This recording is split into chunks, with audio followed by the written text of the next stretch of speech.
All right, I think we are live. So welcome everyone to another Matt Maran Motoring live stream here on the Matt Maran Motoring YouTube channel.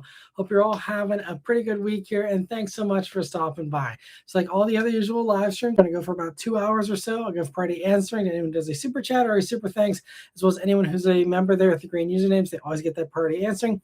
If you'd also like that, there's a link in the description. And I see we already have a bunch of people who have joined in. Sorry, I'm a few minutes late here. I just got back from a road trip, and so should be a good chat here. I missed Wednesday with you guys, and I hope you guys didn't miss it too much, but happy we're back now and back to the usual schedule here. So B. Mitchell starting us off. He says, I guess I'm first up again. Didn't see much interesting on my way home from Nodak this week. The neighbor's mildly modified 72 Monte Carlo was about it. Nice. And Steve X2 says, hope you had a good week. Thoughts on Honda bringing back the Cross Tour or Outback competitor? Can they stay out of the news for 1 week? Right. So I don't know if that's been confirmed or if that was just a report. I am a little bit out of the news this week just because I was traveling from Wednesday till today. So I caught a few of the headlines and I saw that headline, but I didn't dig into the claims and what is the thinking there. But I mean, I think that it's one of those funny ideas with the Cross Tour and others that have tried to do Outback competitors where on paper it's a solid idea. Like, why should Subaru be the only one that actually succeeds at that? Also, thank you for the GOAT award there, Kraken. I appreciate it. Thanks for stopping by.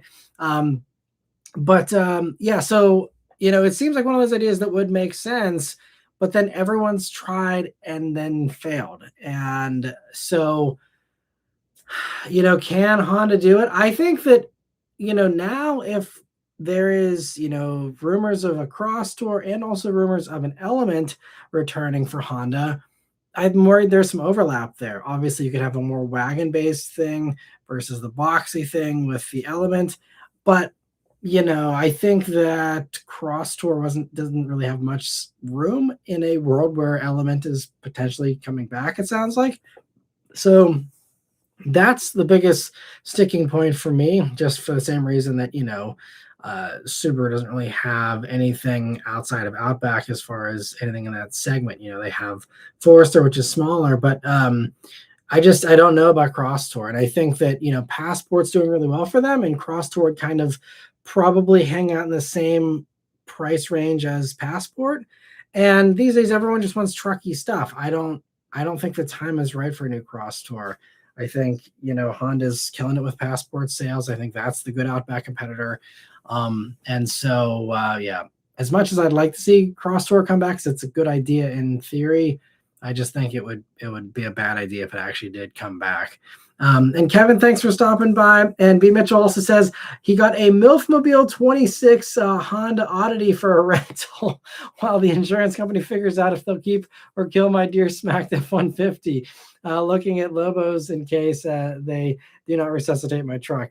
He says, interesting that Ford dropped the 2.7 from the F-150s for 27, replacing it with the 3-liter from the Exploder. No changes to the Lobo apart from a few colors. And after driving that Honda for 450 miles, there's no way I'd buy one. Its intelligent cruise control is atrocious. That and the center stack screen is parallel with the dashboard, not canted to the driver, so half the time it's illegible. And the center stack controls are not overly intuitive.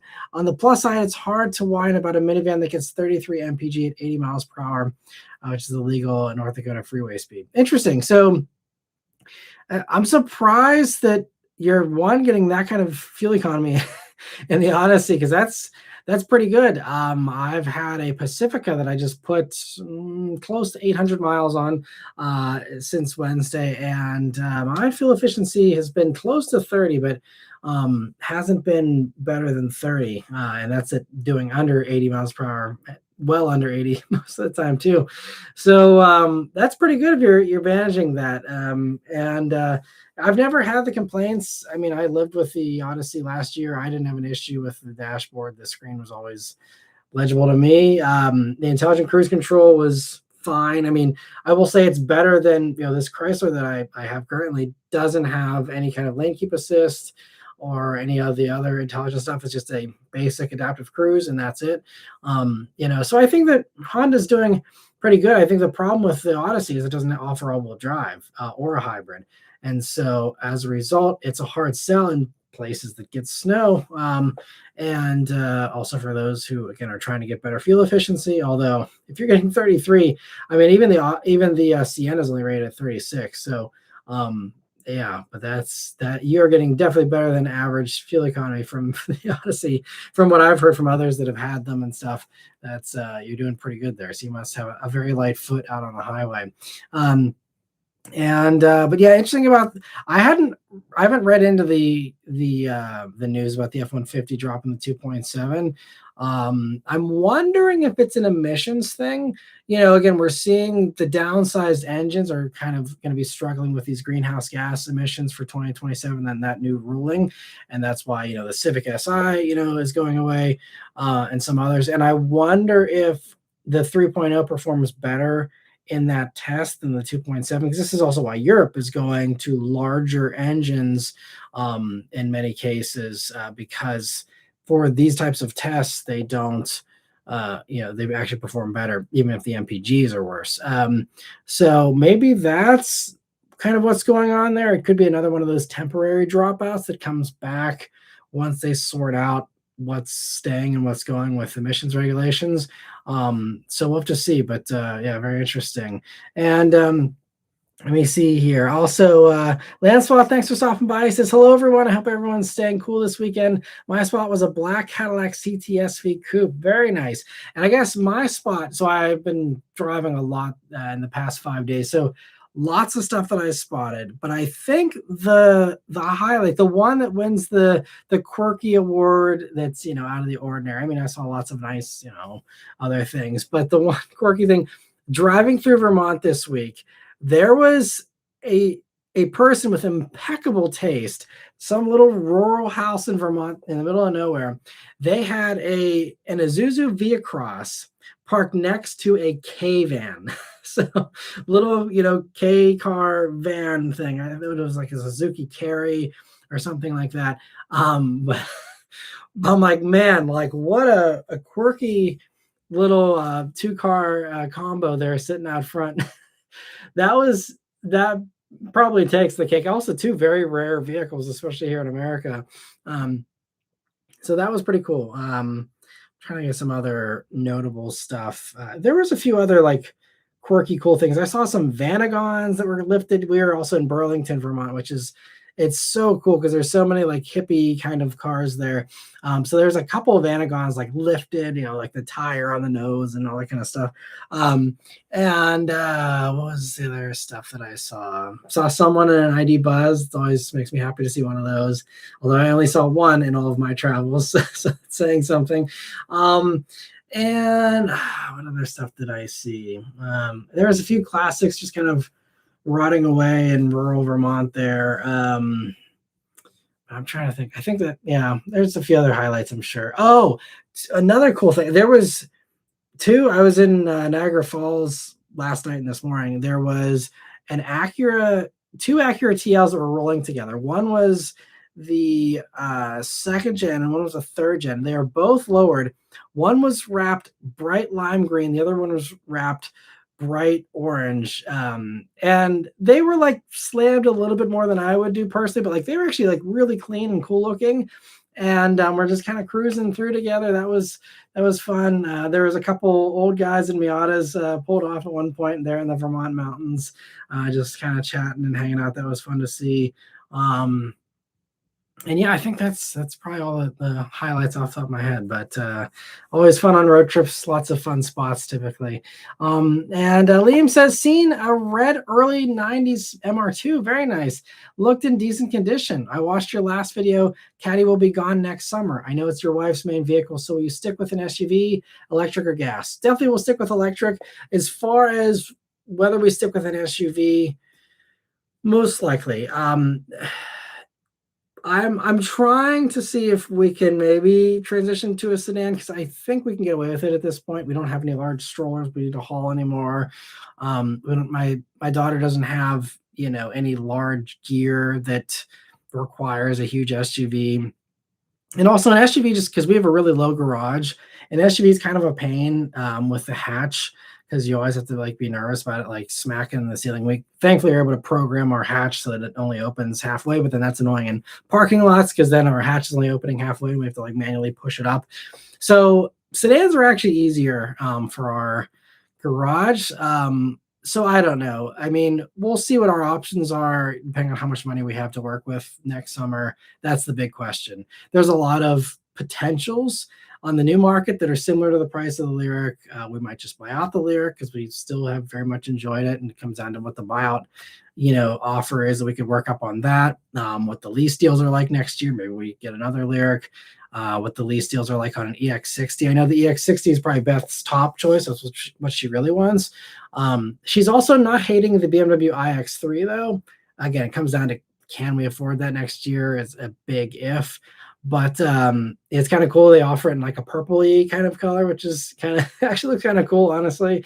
So we'll see what ends up happening. But I'm kind of if we would spend something that's kind of that money, my vote would even be for an i3. I think the i3 is a cool little car and still has a bunch of space, could be great. But I mean, even we'll see like, because used prices have come down so much.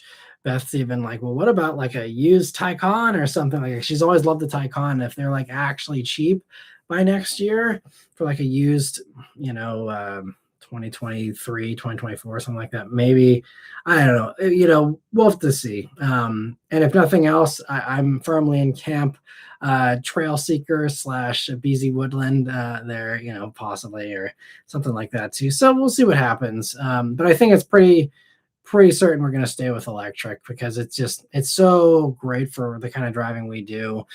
Beth loves the response. That's the main thing for her.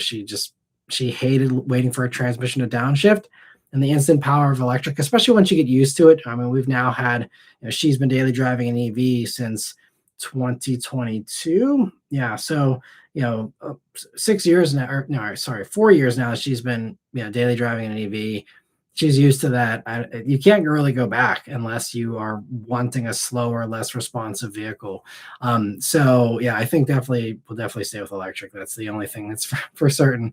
What we end up with is anyone's guess at this point. We'll see how YouTube treats me in the next year here. But let me see. So Wheatman says hello. Thanks for stopping by. And Chad says, hey, Matt Chatters. While looking for cars online, I was super tempted by a Cadillac ELR. I know it's hard to find parts, but 10 grand for one of a kind is crazy. It is. Yeah. Honestly, I'm sure there are some parts that are hard to find, but it does share some components with the Volt, which probably is also getting challenging to find some parts for too. But then the interior is like sharing a lot with that generation of Cadillacs. So you could probably pull a head unit out of a CTS of the same era or something like that if you were looking for replacement parts. So I often feel tempted to make risky choices like that when it comes to cars as well. But I don't know. I mean, I think there's a very small but very loyal following for ELR. I would ask them if you can, if you can find an ELR Facebook group or forum or subreddit or something, just ask, what their experience has been like with parts and all that.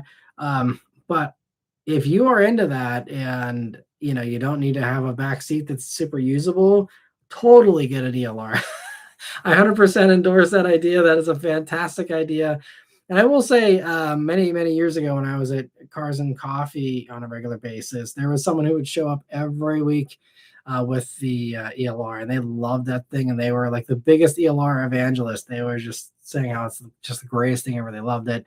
And so at least there's one anecdotal person who seems to love it. But no, they seem like they're really cool. So if you can find a decent one that's well maintained and, you can get some info on what it's like to actually maintain them, I think that would be a great choice. Very cool. The Wheatman's asking how the weekend was. It was great. Yeah, you'll hear more about it. I'm going to do probably a YouTube short about our little road trip that we did in a 27 Chrysler Pacifica. Chrysler did this road trip um, media drive thing. So they flew us out to Burlington. So we flew out there on Wednesday, Burlington, Vermont. Did a couple of days in Vermont and doing some activities around there in the Pacifica. And then it was like a drive away thing, which they used to every once in a while they'll let journalists like drive away in a vehicle if they're near where the launch event's happening. But this was like the whole point of it was like, okay, like now drive home in your Pacifica. And I mean, people have been driving everywhere. I mean, some were driving from Vermont all the way to Dallas, Texas. I think one person was going to Denver, all over the place. So for us, it was just this easy 10-hour drive to Pittsburgh. We split it up between a couple of days. So the past 2 days has been a lot of driving, but it was a really cool idea. And because it was a road trip and family focus, they actually allowed me to bring Beth and our daughter. And so all three of us went out. And so it was kind of like bring your kid to work day or week almost. It was like 5 days we were, and so it was a free little vacation thanks to Chrysler. And getting to, put it to the test on an actual road trip. Living in it with the family there and, living our lives with it. It's actually a really good way to kind of show the strengths of a van and the practicalities of it and all that. So, I'll be doing a regular review on the Pacifica, but then I'll also do a little short of because I'm not much of a vlogger, so we didn't vlog, but I took a lot of little, snapshots and videos, and I'll compile those into a fun little short or reel kind of thing. And so, but we went across the ferry, we did a gondola ride into the mountains in Vermont, and had a fun little time. Saw Niagara Falls today, which I hadn't seen since I was like a tiny kid. So that was really fun. And also getting to experience all these things through the eyes of our daughter, who's seeing all these things for the first time, because Beth is familiar with Vermont. I've been there many times as well. She was actually born in Vermont. So, we're all familiar with seeing it through our daughter's eyes. Was really cool too. So, and also some new experiences that Beth and I never got to do before in Vermont too. So that was really fun. So it's been a more fun than usual week here. So that was always nice to have a little getaway. Still was working, a decent amount, writing articles and other things, but at least nice to have a little bit of relaxation there. So that was great. Hope you guys had a good weekend too. And Bobby Daytona says, did Volkswagen ever say who was their target customer for the ID Buzz? Nostalgic boomers. It's good looking and a great concept. You think Volkswagen can come up with a version that more US drivers will buy? I don't know if they ever really said. Unfortunately, I didn't get invited on the media drive for the ID Buzz, so I didn't get the download on the whole presentation for that vehicle from the media. But I would have to assume that it's nostalgic boomers in many cases, but I think also like young, obviously upper middle class, but young upper middle class people who just wanted something kind of with that fun vibe that were gonna have the have the appeal of the van. People who wanted a van, wanted something that's out of the ordinary, for minivans that the gas side offers. And so I think there was some appeal there too. And I mean, I can say personally, like I have a friend who's kind of like my age, and like it's very much appealing to him. So I think there's some appeal, not a whole lot as sales have shown, but some appeal from everyone, I think, honestly. I think the problem and the biggest problem, for that vehicle is just the range, especially when we're talking about a van, which does get road trip, does go on adventures, having 250 odd miles of range. And not the fastest charging speeds, very average, like 150 kilowatts. I think that's the biggest problem. And I think that once there's a next generation battery, next generation motors, if they keep with it, which is the big if, but if they do, I think that that's like any of these EVs. If you are on the sidelines about it, or if you're like, it needs to be better with range and charging, those are always the main two complaints. I think everything else with the ID Buzz is mostly workable outside of maybe the lack of buttons for some people, which they kind of improved a little bit with the way they did the sliders and stuff here, which will be coming in here for 27. But like I think it's one of those things that those are always the top two things that people complain about in EVs. So next gen batteries, which we know are coming for every brand, that at least bothers to keep making EVs. These batteries, as we saw with the BMWs, have already leapfrogged their predecessors.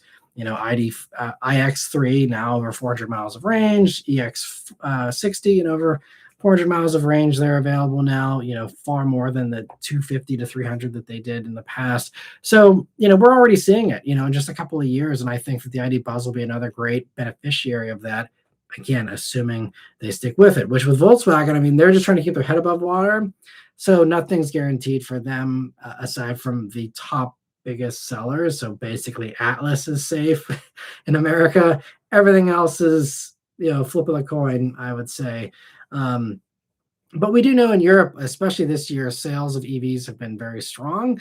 And so I'm hoping, and I mean, Volkswagen is still the number one brand in Germany, for example, and I think maybe one or two other places too. So, like, I think for the home markets, at least, it will stick around, and hopefully, maybe someday, it'll, maybe in the late 2020s here, early 2030s, if we have a more EV friendly administration, I think that could kind of pave the way for a next generation ID Buzz that truly takes the world by storm, also gives them time to, fix the interior, bring more buttons back, all those types of things. And I think a second gen of that is what could really be fantastic. But we'll see if it ever gets to that point. There's a lot of vehicles that sadly never get that opportunity.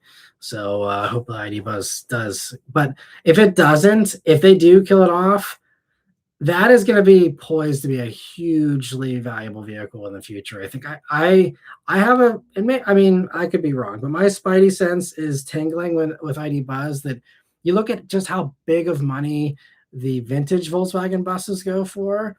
And if it's a limited production, narrow amount of vehicles that came to the US and they never do it again, I think that you could see, some of those discounts dry up pretty quick and ID Buzzes start going for a premium, especially because it's still the only electric minivan out there. And I would say it's a pretty good one. I reviewed an ID Buzz, lived with one for a week. I think it's great as far as the packaging. It drove so fun. It put a smile on every single person's face who passed by it. It's just a great vehicle. If I needed something that big, I would totally rock an ID Buzz. And if it fit in our garage, I'd try and talk Beth into one, even for next summer for our next vehicle, because I love it that much. If it were up to me and I wanted a ton of space, ID Buzz I'd go straight to the Volkswagen dealer without thinking twice. I love those things. But anyway, Michelle says, I saw news that BMW scrapped their planned G-Wagon revival. Do you think it'd make more sense if they invested in Ineos and offer it as an off-road option at their dealers? I think that's a good idea, actually. Yeah, I think with a little bit of BMW money, Ineos could continue to thrive because as it is right now, I mean, I don't know what sales are like, but I can't imagine. I don't know. I really can't imagine Ineos sticking around. We see all these other startups that are really struggling, and I don't know. Maybe they've got enough money to keep going, regardless of how bad the sales are. But like, it just seems like a hard sell here and a hard thing to keep around. I mean, I see them every once in a while in my travels here. I've saw maybe, I think, two driving around, so double the ID Buzz. So maybe they're doing okay. I don't know, but like, yeah, I think that would make sense to just buy the Ineos brand and fold it into BMW, kind of like they did with Alpina. I think something like that could make a lot of sense. Yeah, that's a good idea. And Brian, thanks for stopping by. And Luke says Sunday is a sad day. The day before is a Saturday. Yeah, well, sorry that it's the weekend's coming to an end here, but hope you're having a good one, Luke. And Raphael, thanks for stopping by too. And also, sorry I missed the couple other special messages here. So, Chad, thanks so much for gifting a membership. I really appreciate that. And happy to see that UAL was able to get that one. And Lancelot, thank you so much for this first super chat of the night here. He says, Giro Corolla drink. Cheers to that. Cheers to the Giro Corolla. Surprisingly, I didn't see any of those in my travels here this week. But still a great car, in my opinion. And let me see. And thank you so much for the generosity, Chad, and Lancelot there. And let me see. So, and Luke says, this week I saw an old Suzuki 2-seat convertible SUV. Not sure the model. Yeah, would that be, wasn't that like an XL7 or something that was a little two-door convertible thing, and also a Cadillac Elante and a Cadillac XLRV. Very nice rear spots. The Elante is impressive too. I actually saw an Elante, and it was also in the middle of the Adirondacks as I was driving through, like, a place where there's no cell service, hardly anyone around, and someone had an Elante. I'm like, how? Like, even just to get parts shipped in from Amazon would probably take this guy a week to get them because they're so remote. And like there's like not even a gas station, for like 50 miles. It's like I don't even know how you like own a car in some of these places where it was so remote. It's like by the time you go down to the gas station and back, it's gonna take you half the day and you're gonna burn through half a tank by the time you're done with your sole mission of just getting gasoline. It's crazy. But anyway, they had an Elante sitting out there and it actually was in nice shape. So it was a red one. I don't know, yeah, how they keep that thing on the road, but I actually saw one as well. That's cool. You saw one too, Luke. And Paul, thanks for stopping by, and Kraken as well. And let me see. Chad says, super exciting about starting my first day, or excited about starting my first day at Publix tomorrow. That's awesome. Congrats. He says, it's so much closer than my other job, pays decent. And if you've been in the Gulf Coast area, they have a great reputation. Yeah, I've always heard good things about Publix. We don't have any around here, but that's great. Congrats on the new job. And I hope it treats you well. And at least you get some time back in your life of, less commuting time, which is a huge gift in and of itself. But having the good pay is good too. So that's awesome. Congrats. And let me see. Shao says, what car brand do you think does the best ads?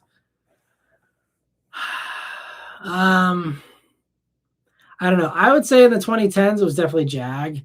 Jag did just all those good to be bad ads. I thought were awesome. I always loved those, all the villains, all the British villains driving the Jags. Just the coolest marketing campaign in my opinion. And for a while the Dodge ones were really good too. I think they've kind of gotten cringy, in this decade, but I think the earlier Hellcat ones and stuff, the 2010s were pretty great too. But as far as like in the past 5 years, I feel like there have been a few that I've enjoyed, but there's been a lot of just eye roll kind of ads too. Actually, they did a collab with some of the SNL alumni, like Kristen Wiig and stuff, for the ID Buzz. Those were kind of fun. I'm trying to think of others though. I feel like there's something I'm missing, but I can't think of what it is. I'm curious what your guys' favorite ads are. Maybe I will piggyback off some of your answers, because I feel like there's got to be something else. But yeah, maybe it'll come to me later. That's a great question though. And John Doe says, what's up, Matt? What do you think about that RAV4 GR? I don't think it should be a plug-in hybrid, but it looks nice and sporty with good power. Yeah, I think that's kind of why they did the plug-in hybrid, because it's the quick, easiest way to get the most power. If they would have done a non-plug-in hybrid RAV4 GR, then you would have a vehicle that's slower than the Woodland version with a plug-in hybrid, or the XSE, or even the SE with a plug-in hybrid. So I think from a hierarchy standpoint, it just had to be plug-in hybrid just to make it respectable, as far as the GR Sport thing goes. You could argue that like a GR Sport appearance package or something could have worked still on the regular RAV4. And I think there's probably a market there too. But I think it makes sense to do it as the plug-in hybrid. And the plug-in hybrid is great. It's so punchy. It's great powertrain. I just lived with one for a week. So definitely check out my video on all my thoughts on that. I also reviewed it back in the fall if you want to hear the full lowdown on it from me. But I just, like a week, maybe 2 weeks ago now, I posted the video of that. It's a really, really great combo in my opinion. I really love it. I actually thought it was more comfortable than I was expecting, and I really enjoyed my time in it. Like if I wanted a sporty crossover and I wanted to just go plug-in hybrid, I would totally be rocking a new RAV4 plug-in hybrid. They're just so well done. 50 miles rated range, but it's more like 60. Just so well executed with the way everything's, all the driver controls and everything. Just they did a great job on the new RAV4s, in my opinion. Let me see here. Luke says, I'd love to see NA Motors return. Yeah, I think that there's a decent chance it comes down to how these emissions regulations get formulated and, um, again, what ends up sticking around here. I think they'll probably just throw everything out and it'll be a free for all. But, I think this is why I love a lot of the new hybrids because they're all, aside from the Hyundai and Kias, they're all naturally aspirated engines. And so this is why, whenever someone's like, oh, I'm nervous about the turbo Toyotas, okay, get a hybrid. Then you ditch the turbo. You have a good old naturally aspirated engine, and you have a hybrid system with the electronics that have been proven for the past 25 years of taxi service in New York City and everything else. And same thing goes for Hondas. Like I can't recommend the 1.5T Honda motor because it seems like it, doesn't last half as long as everyone's expecting it to. The only Hondas I can recommend anymore are the hybrids or the ones with the naturally aspirated engines, which are just the base Civic pretty much in HRV.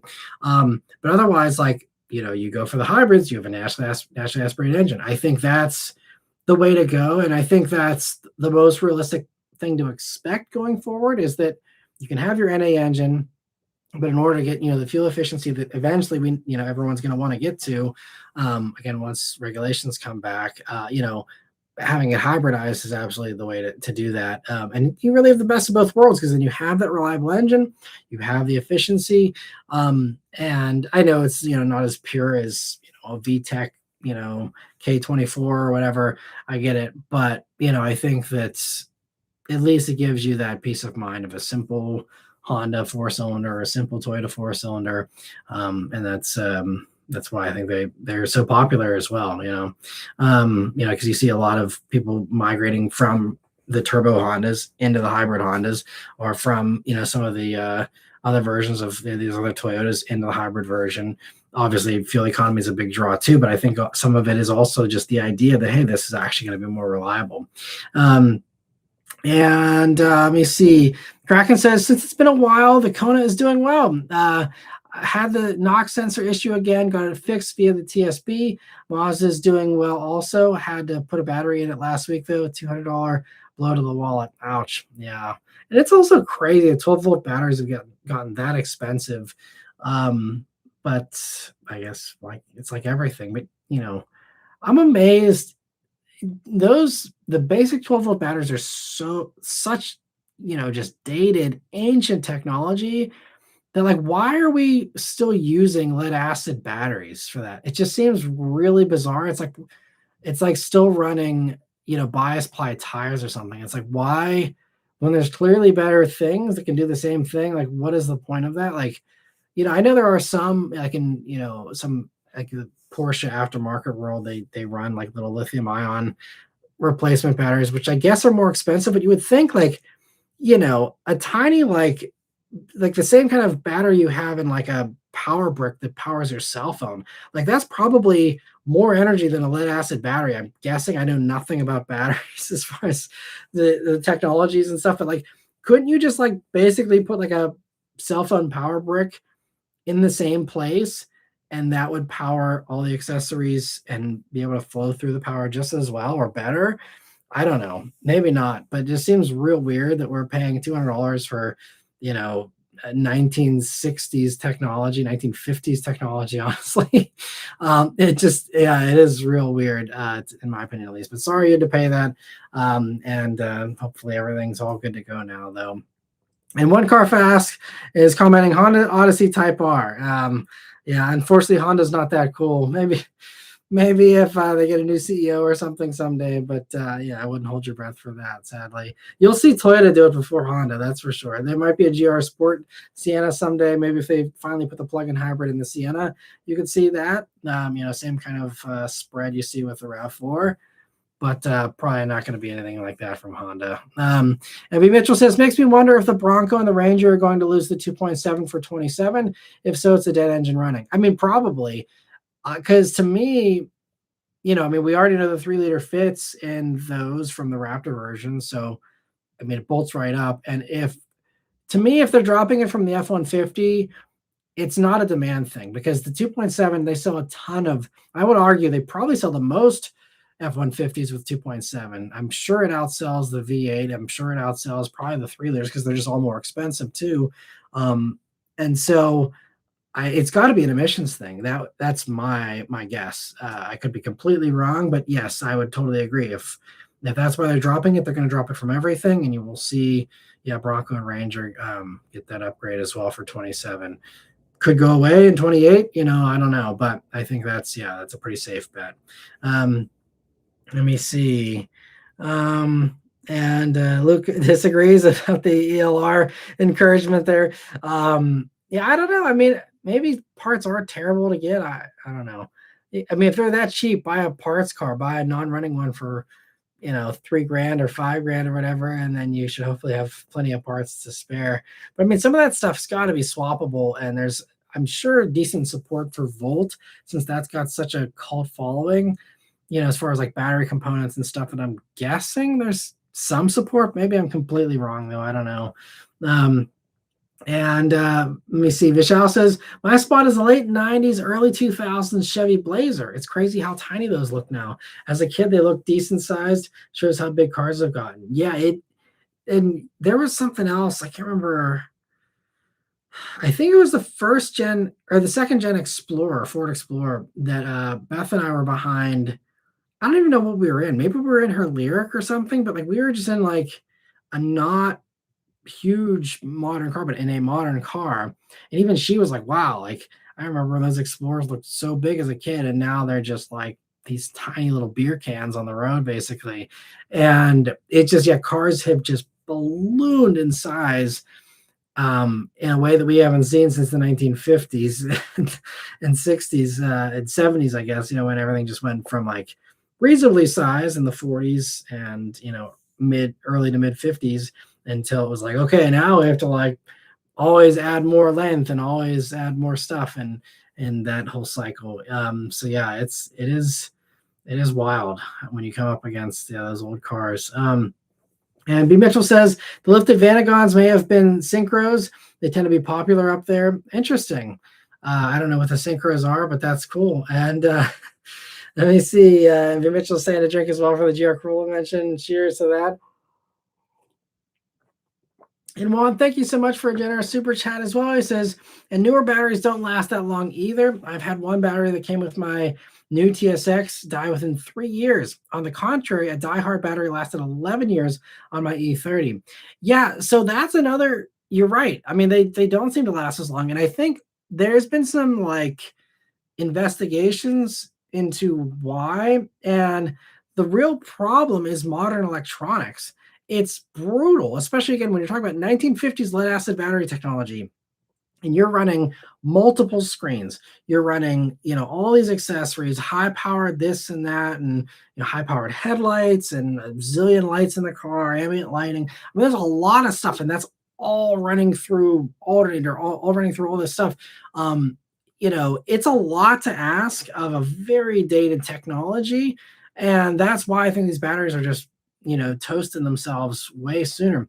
And same thing goes, hybrids and EVs are even more prone to this, where I think now the expectation is you maybe get 3 to 4 years out of an EV battery that's the same kind of thing, because they just it's constantly running everything in the car, and then you're having I mean, same as with a gas car, but with EVs especially, it seems like it's a little bit harder on the battery. And there's actually some of these 12-volt batteries that are EV specific with their formulation or whatever they're trying to do to optimize them to handle the extra workload in those. But it's clear that, like, especially when you're talking about EVs, like, it's real dumb to have any kind of 12-volt battery at all. You're sitting on a gigantic battery pack that's totally capable of powering everything. But it's really hard to rewire the entire car to not be on a 12-volt system. And because then the problem is, because there was someone who talked about this in depth, and some kind of car company executive, but it's just that, like, from a supplier side, your AC blower unit is wired up for 12 volt. Every single cabin light, every single thing that gets electricity is designed for a 12 volt current. To design all those things for a 48 volt current, which, like Tesla Cybertruck, is on 48 volts. I don't believe it has a 12-volt battery. I could be wrong, but that was kind of one of the big appeals of 48 volt is if you can wire everything in the car for 48 volt, it's a giant pain in the butt and it's a huge cost, but then you're golden because then yeah, it all runs off the battery pack. There's one other thing too. I think it might be the Lucid. Maybe it's on. There's one or two other cars that are on 48 volt. I can't remember what they are. But it's that same appeal of like, obviously when talking about gas and stuff, I think they're just stuck with that. And there's probably no point in trying to rewire them because, I don't think there's going to be a whole lot of gas stuff in production in 10 years. So it's one of those things you just kind of ride it out till the end. But like on the EV side, like absolutely like new stuff coming out should not be using 12-volt batteries. Just, spend the money for the 48 volt. Maybe it's the Rivians. I think maybe the newest, maybe the R2 is on 44 because they're talking about how they've reduced all the wiring in the vehicle and stuff. Maybe it's that. I could be wrong. But regardless, I think there's desire in the industry to slowly, work that out. But it just seems like it's a giant hurdle to overcome as far as all these little parts. But once you can set everything up for 48 volt, if you can have a clean slate design of a next generation architecture, next generation platform or whatever, that's hopefully where you'll see those kinds of integrations come in that finally get rid of the 12-volt battery. But I mean, it's amazing that they've held on this long. And it's probably the oldest technology in any modern car is that dinosaur of a lead acid battery. But yeah, so that's exactly why the diehard battery. Maybe the diehard brand is better. I have no idea, but for your E30, a whole lot less to demand versus a new TSX, from that battery there. Thank you again for the super chat, Juan. Hope you're doing well. Let me see here. Chad says Matt Maran, younger guy at work, is getting an older Celica as a project.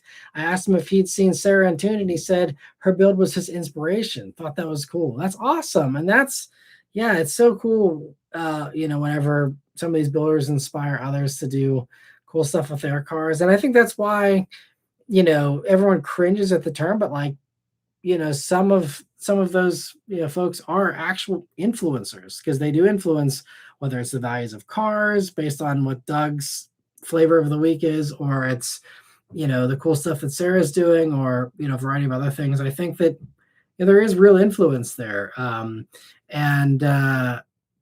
that's why I think it's a very very important thing to take seriously from a responsibility standpoint of how you're influencing, and are you influencing it for the better car culture and stuff. And I think Sarah absolutely is. She's top notch when it comes to her builds and the things that she does. I think it's definitely a good mark on the car industry and car culture and all that. But there's others where it's like, okay, well, like you see some trends that got started and now everyone does them, and they might be trends that are more controversial or divisive or whatever. And I mean, again, car customization it's totally beauty's in the eye of the beholder kind of thing. But I think that Sarah has some pretty cool builds. So if that inspires more cool builds like that, then that's definitely a positive impact for sure. That's awesome. And Chadwick, thanks so much for stopping by. And Mr. 705 says, hey, I didn't think the live was happening tonight. I'm watching a movie. See everyone Wednesday. Sounds good. Thanks for stopping by. And I was up in the air about whether I was going to be able to make it tonight, but thankfully we got home early enough. We were able to do it, but I'll see you on Wednesday. Abby Mitchell says, how many times did you say, don't make me pull over in the Pacifica? Well, I will say that, so we've done some road trips before in cars in the past with our daughter in various stages of her young life here. Now she's 5, but she's turning into a road trip champ. I was impressed at just how little I had to pull over in our travels here, especially the past 2 days. I mean, she was again, we drove about 800 miles and she was just like, I mean, a rock star. She just kept going and going and going. Never had any, mishaps. There's only one time at one point in the middle of nowhere in the Adirondacks where she had to, go to the bathroom, and we have a little travel potty thing that we carry. So we're able to pull off, in a little deserted lot. And, that was the only time, but otherwise, like, she was great. And thankfully, the very kind folks at Chrysler, had they were thoughtful, very thoughtful in that they provided us with the top Pacifica Pinnacle trim, which is the one that has the TVs. So, and smartly, and I'm very thankful, they have Blu-ray drives still. That's something that most of the others have gotten rid of in favor of, oh, we're just going to stream everything. And the Pacifica also comes with Amazon Fire TV stick built into the vehicle. So the idea there is, yes, you should always be streaming, and you have all of your, streaming services you log into, and then you can watch everything like you're at home. So that's the idea. But like there was hours where we had no cell service. I mean, maybe we'd have a bar for a split second and then would go away or whatever. But like hours in the Adirondacks there in remote parts of Vermont with no cell service whatsoever. And the vans, the vehicles telematics typically have slightly better signal than your phone, but not enough to, be streaming full blown TV episodes and movies and stuff. So like, it would have been a lot less enjoyable if, she didn't have, the Blu-ray. And so we actually brought a bunch of Blu-rays along, and she was a happy camper back there. And, we also made sure that we limited screen time a little bit, but it was also kind of like her vacation, because she's been saying ever since we had, I think, the Odyssey last year with the TV in it. She like is obsessed with having a TV in a van. She thinks it's the coolest thing ever. And she'd been asking, oh, is there gonna be another press car with a TV in it anytime soon? I'm like, no. And then this opportunity popped up, and she was very excited. So that was kind of a fun little thing. But she was still able to, take in the sights and be able to have fun conversations with us about it all. But yeah, so between the TVs and her just being a rock star when it comes to road trips, it was great. She is a really good kid. Beth and I got so insanely lucky. It blows our minds all the time, and we can't get over it how she is just like the best kid. And no one's perfect, but she's phenomenal. So that was a very peaceful road trip, largely thanks to those TVs, I'd say. But no, I mean, it was great. Actually had the only times I was ever annoyed on the road trip was just from the crazy drivers out on the road there, and all the interesting things that I saw as we were adventuring. But anyway, let me see here. So MC Player, thank you so much for super chat. It says, show the shelf off. Seeing a Lego car back there one time. Yeah, so there are Lego cars. There's a bunch. So I'm not sure, MC, from the super chat there. I don't know. I don't think it's showing you as being a member. Members, that is one of the member exclusive things. Last year I filmed a shelf tour where I did like a 20-minute video of everything on the shelf there, some behind the scenes stuff. I've since added a couple things. You'll see the Vermont license plate there I added from Ben and Jerry's. We went to the factory tour. That's a new addition here just today. But otherwise it hasn't changed. But I will say that is available already. You just have to become a member, or maybe if the gifting of the memberships here, if YouTube ever bestows one on you, because I have no control over it, sadly. But if they end up giving you a membership there at some point, then you can check that out while you're a member there for free. But otherwise, you're always welcome to sign up for that. But that isn't a member exclusive thing there. For sure. I also, though, do have linked in the description if you want to see some of the products that are on the shelves. I have all those listed on my Amazon storefront. Again, linked in the description there. But thank you so much for the super chat. And Sean Brewer, thanks so much for being a member for 49 months now. I really appreciate all of these years of support. He says, my first chat in a while. How's everyone doing? We're doing well. Hope you're doing well too. And yeah, thanks so much for joining in here. And Jordan, thank you so much for being a member for 34 months. He says, how do EV write-offs work? Where does the money go? Does that mean that Ford GM couldn't gain money from a 20 grand bare bones EV with 200 miles of range? So if you're talking about, like if you mean like the tax credit, I'm not sure what you mean as far as EV write-offs. So if you're talking about like tax write-offs, that's on a consumer side. And so, that's a different thing than, some of these car companies have been writing off some of their losses. But that's just like, writing off a loss, and you kind of just realize that loss, I guess, is the way to phrase it in financial parlance. And so that's there's no way to kind of gain anything there. That's just how they're doing the accounting for those. Um, so yes, maybe in the future there will be some other, tax, benefits. But in the meantime, right now, writing off an EV on the consumer side is the same as writing one off, um, like you would for any other business vehicle purchase or something like that. Um, so there, I don't think there's any way where GM or Ford or anyone else could uh, benefit financially from an EV outside of the typical ways you benefit financially from selling a vehicle in general, unless I'm misunderstanding the question there. But yeah, that's my understanding of that. And Sean, thank you so much for a super chat. He says, as the father of a 13-year-old girl, wait until your daughter becomes a teenager. My kid's favorite forms of communication are a sigh and the eye roll. Yes, I have heard that boys are crazy and difficult, when they're younger, but then they're easier when they're older, supposedly. Although I've seen lots of crazy teenage boys as well, as far as parents pulling their hair out. But yeah, they say that it's girls are easier when they're younger, and then once they're teenagers, that's where it gets to be more stressful. And I'm sure there will be some of that, but um, yeah, I don't know. So far, we've gotten very, very lucky. So we'll see. We'll see what the teenage years brings. But in the meantime, we're just enjoying these earlier years here too. But best of luck with the 13-year-old there. Hopefully, the size and the eye rolls, transition quickly into some more friendly forms of communication.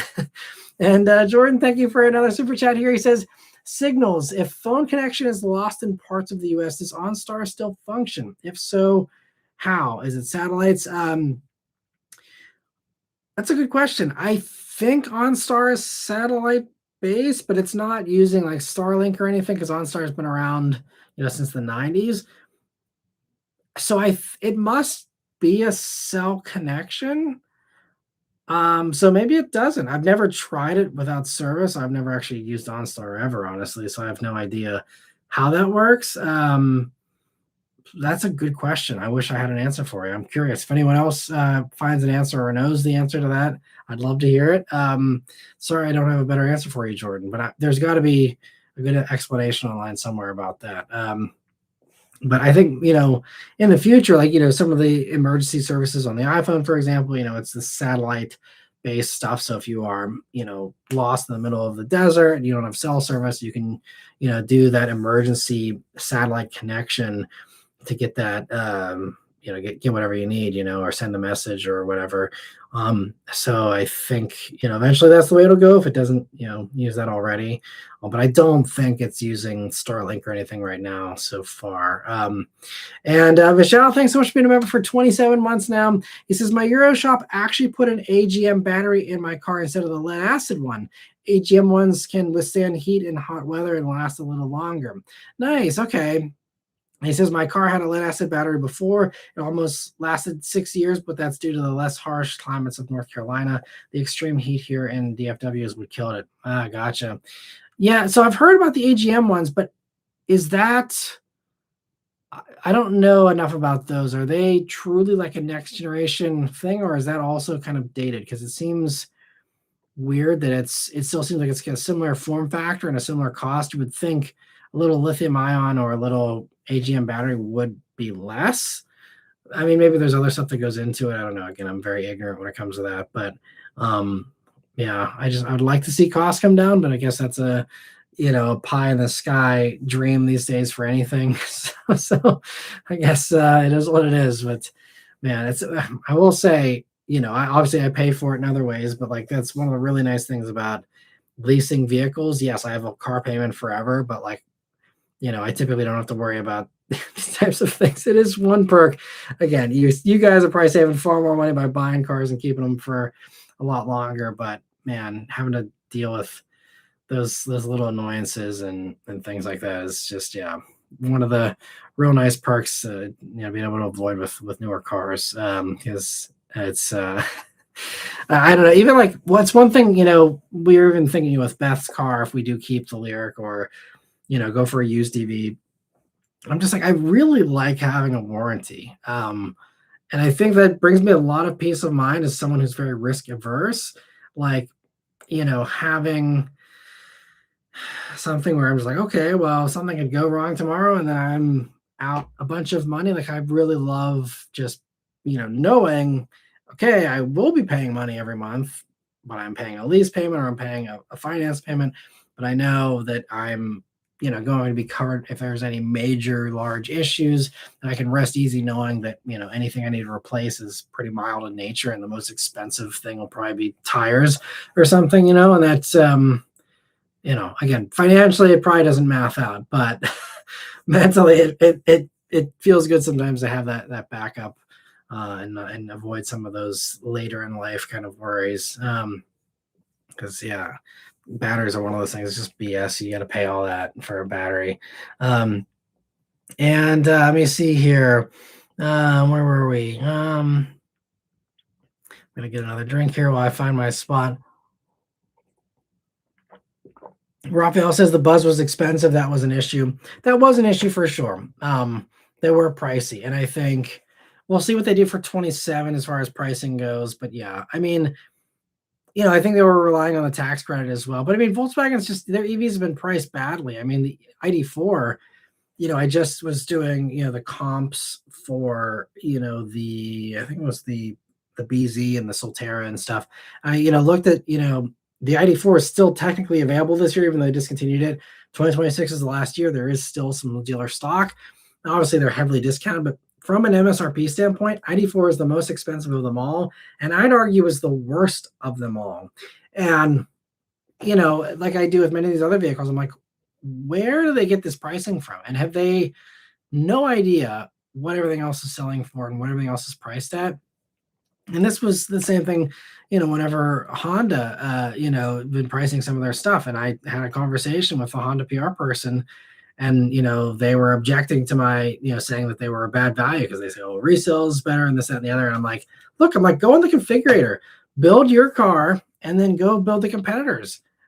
I mean, it's just, you're more expensive. It is what it is. And for some people, they'll pay, the higher costs of the Honda or Toyota for that matter, or higher, up front. And some people think it's, worth it for the resale or the higher quality or whatever else, they like about those brands. But I'm like, it's, you can't argue that it's a good value from an MSRP standpoint because it's just higher. It's the same with the Volkswagens. Yeah, you're shooting yourself in the foot with that pricing. And if you have to sell it for that, you have to sell it for that. But like, how does that business case ever get justified if you knew you were going to come out as the worst priced competitor? Like, so yeah, I mean, I think with ID Buzz, it's a little bit of a different situation because there are no competitors. So it's kind of like, well, do you want an electric van or not? If you do, here it is. If you don't, I mean, now they have a little bit of pressure because they have the Mercedes VLE, which despite all, current, events would suggest wouldn't come here, but it sounds like that Mercedes electric van is coming to the States for some bizarre reason. So that's I don't know what they're gonna start that at, but I'm guessing that'll put a little bit of pressure on Buzz to drop down a little lower. But yeah, I'm hoping it comes out a little cheaper. But I mean, for a while there, they were, having nice discounts on them. Now it seems like, I was mentioning earlier about their resale values and just, the demand for those potentially climbing in the future and becoming, future classics. And even on the used market, like they have not depreciated. If you look at like used ID Buzzes, there's maybe a couple rear-wheel drive ones under like 50 grand, but they have like, I mean, there are still 70 grand vehicles or 65 grand vehicles new. So they have depreciated, but like, a comparable ID4 is 23 grand or whatever, so like the Buzz is holding its value pretty well, which is why I think that, they will become hot commodities, at least on the used market someday.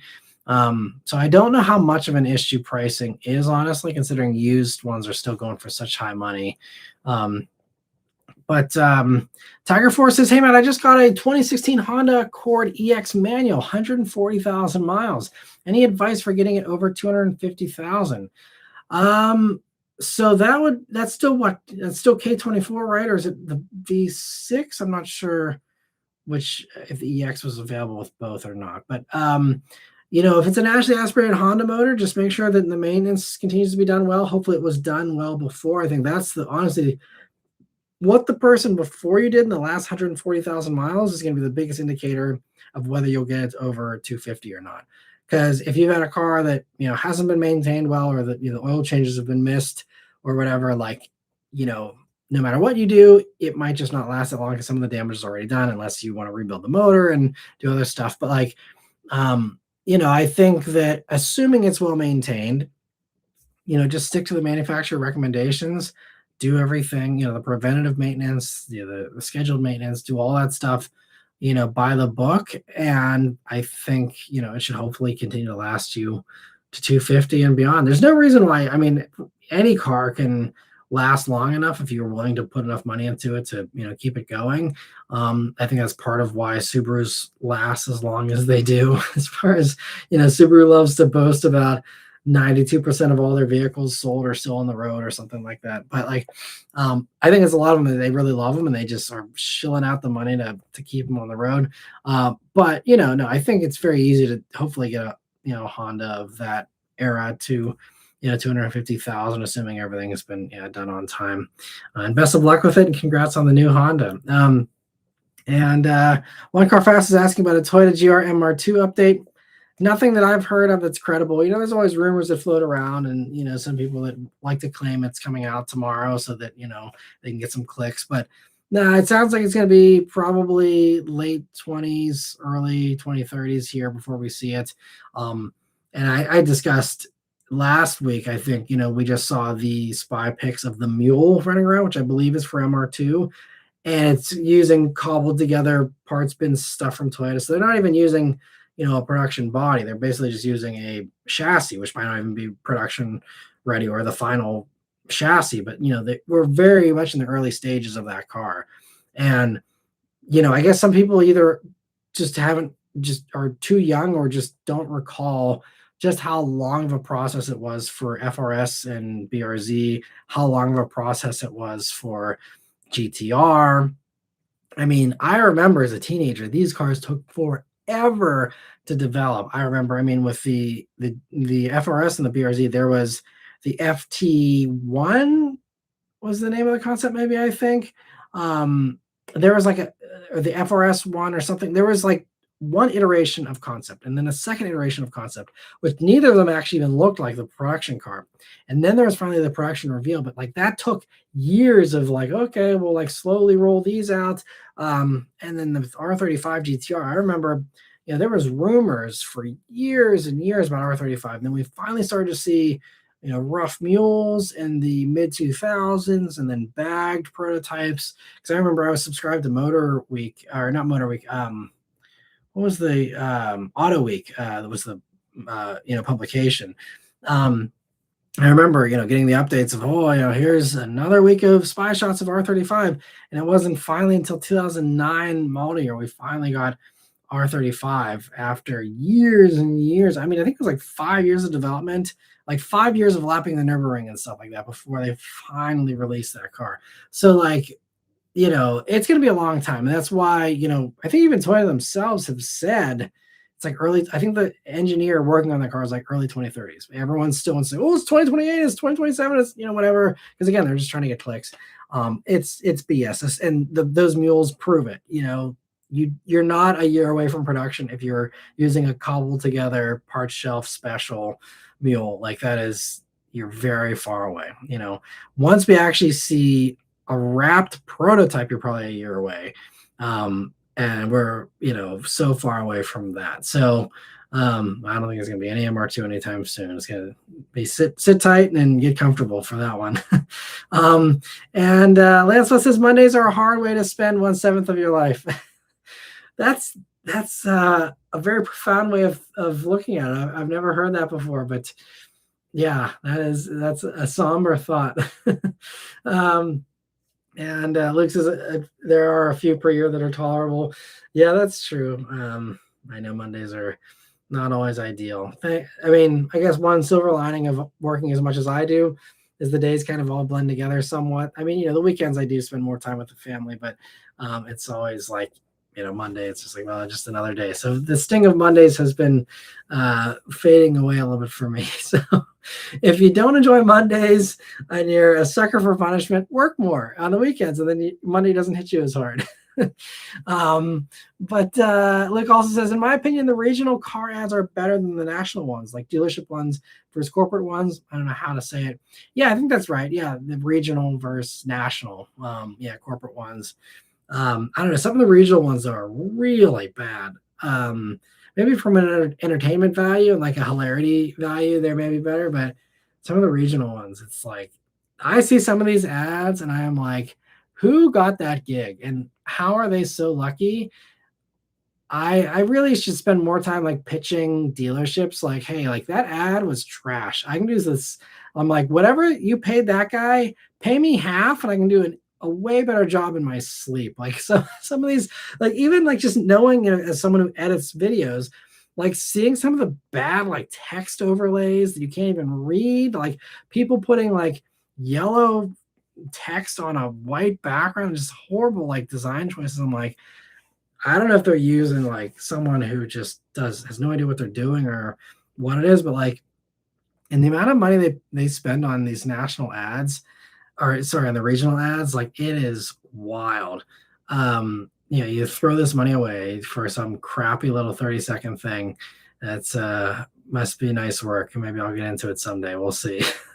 But anyway, Lancelot says the local Dodge dealer had a series of ads called Cranky Ranky. Ranky was the owner's name. Interesting. Yeah. I always find the ones where the dealer owner has got too big of an ego to let himself not be in the ad.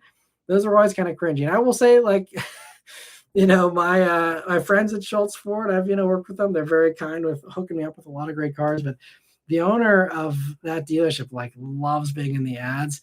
And they're just weird ads. I'm like, it's a real good example of the regional ones of like, he's running the show, so it's his business. He can do whatever he wants, clearly, and that's, why those are happening against the advice probably of, what a traditional marketing person would say.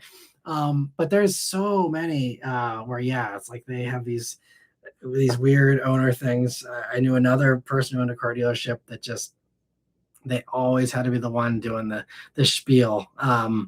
And I mean, some of them, I guess, they kind of gain notoriety and people actually, grow a fondness to seeing, these guys on TV. But yeah, I don't know. The regional ones are extra cringy, typically in my experience.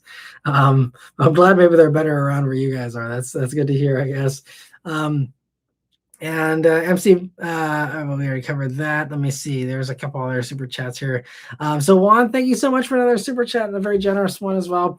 He says, I hate flying and love driving. If there's continuous land there, I will drive.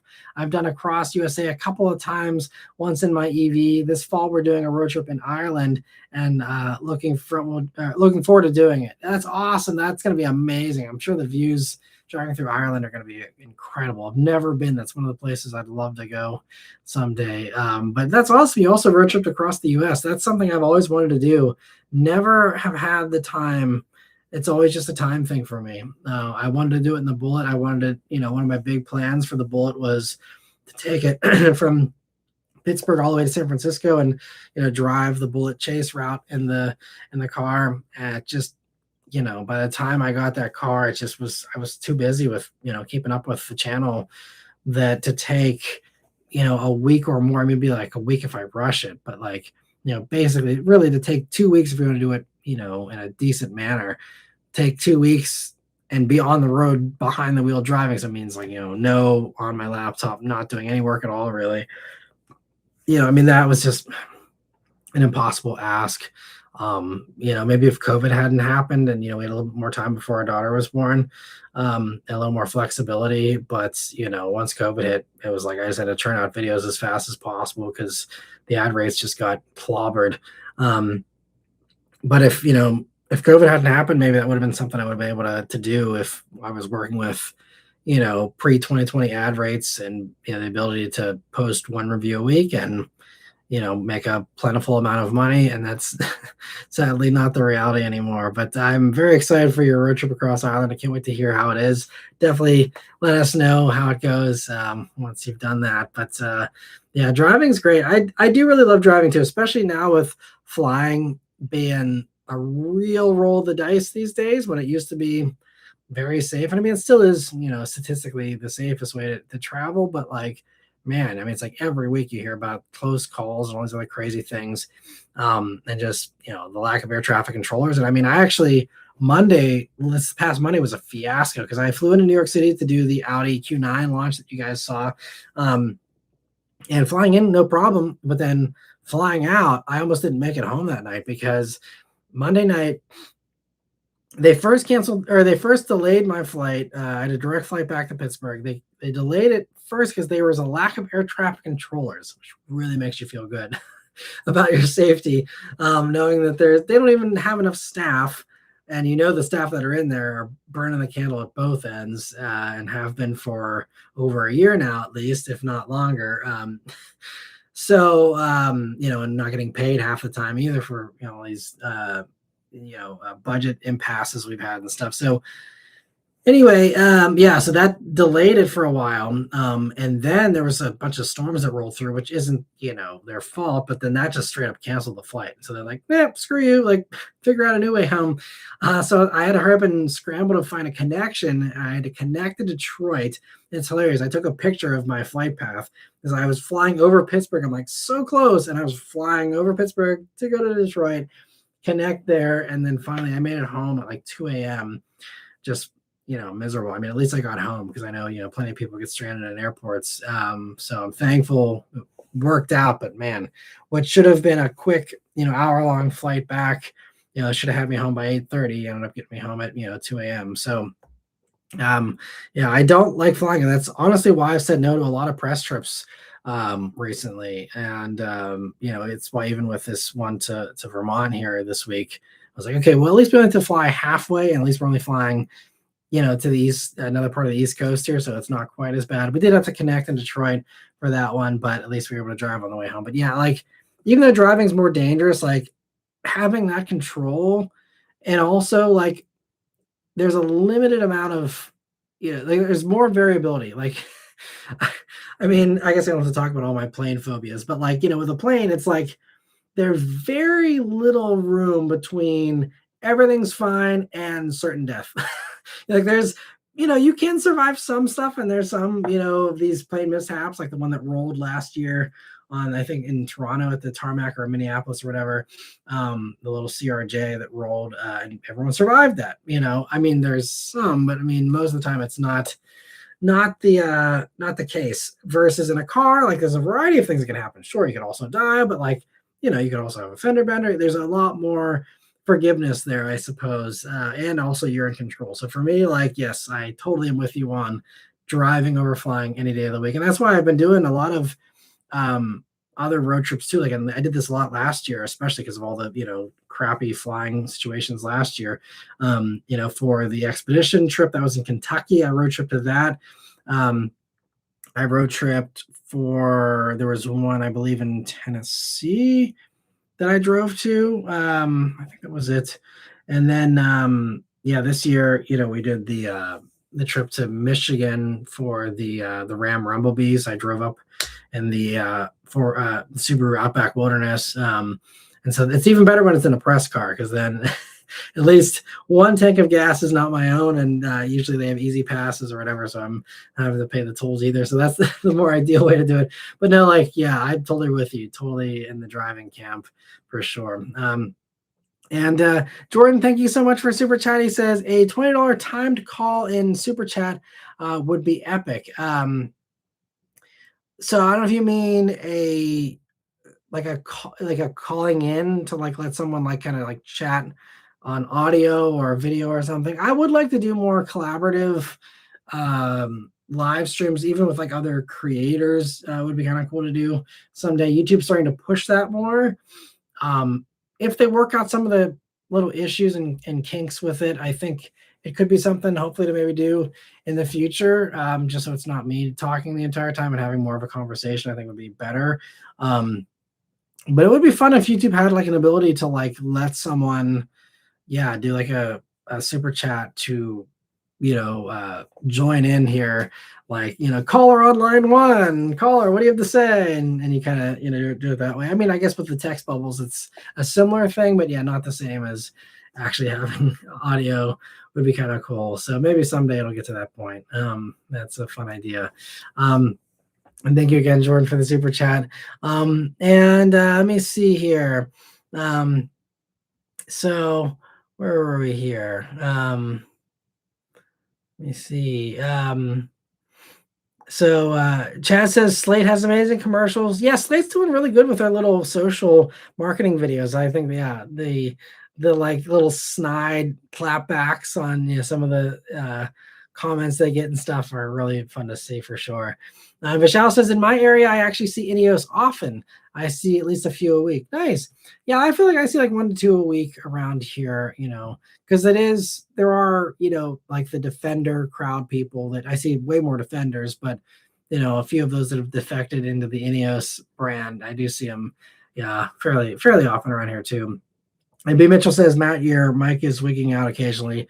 Thanks for letting me know. Hopefully it's been okay. Hopefully I haven't just been talking into the void here for the past 20 minutes or however long it's been since that comment. But yeah, I'll keep an eye on my little mic monitor here to hopefully see if it's giving me any dropouts. But let me see. So Vishal says, do you think they'd offer a GR Sport RAV4 with a regular hybrid drivetrain too? Yeah, I mean, I think that's a possibility for people who do want, that look and maybe some of those improvements. Now that there is a plug-in hybrid version, I think that's an easy addition for them to probably do. As long as, again, I think it's just a hierarchy thing. If they're okay with putting the GR Sport badge on something that isn't the top performer, then I think that could make that path a little bit easier. But I just don't know how they feel about that. If they are cool with that, which I mean, in Japan they put the GR Sport badge on like anything that rules, so I'm sure they probably don't have a huge objection to that. So maybe that's something we see next year. We'll have to see. I think also they're always monitoring feedback. If there's a lot of people that show up at their dealership and say, "Oh, I really would love a GR Sport, but I don't want it with a plug-in hybrid," maybe that could actually sway them. I think they do listen to that kind of stuff, and same thing on social media and stuff. If that's what you want, you definitely, sound off in the comments, let them know, let your voice be heard. That does actually make a difference. They monitor that stuff, and they, kind of, obviously they have people that are asking for a, 1,000 horsepower, 2JZ powered next gen Supra, like, that's not going to do anything, but like realistic requests and suggestions, I think they absolutely do listen to for sure. And let me see. Taste Bud says, I actually saw an ID Buzz this weekend. Definitely spot of the week. Nice. Oh, and a Clown Shoe BMW M. That's fun. Yeah, those are cool to always see. Pizza Pie's asking if there's any new Relics of the Rust Belt videos scheduled. Probably fairly soon. So yeah, you're not a member, so you didn't see. I posted a member schedule here yesterday, late last night. I do have some gaps I need to fill, and that's sometimes a little more time consuming whenever I don't have press cars sitting in the driveway to film.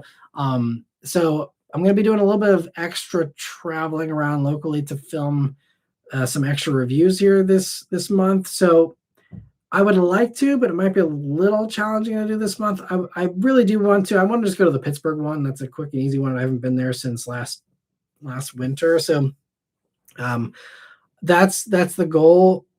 I can't promise when. I'd like to get there sometime this month. Because I do still enjoy doing those, and it's fun to pop in, even occasionally, even if it's not on a regular basis anymore. But I'm hoping to get to one again here soon. And thank you for watching those and enjoying those still. And Cardian says, would you go Camry LE or Corolla Cross Hybrid SE for similar money? Camry. Camry is a better car, more space, better fuel efficiency. Corolla Cross is a great little car if you must have a crossover for whatever reason.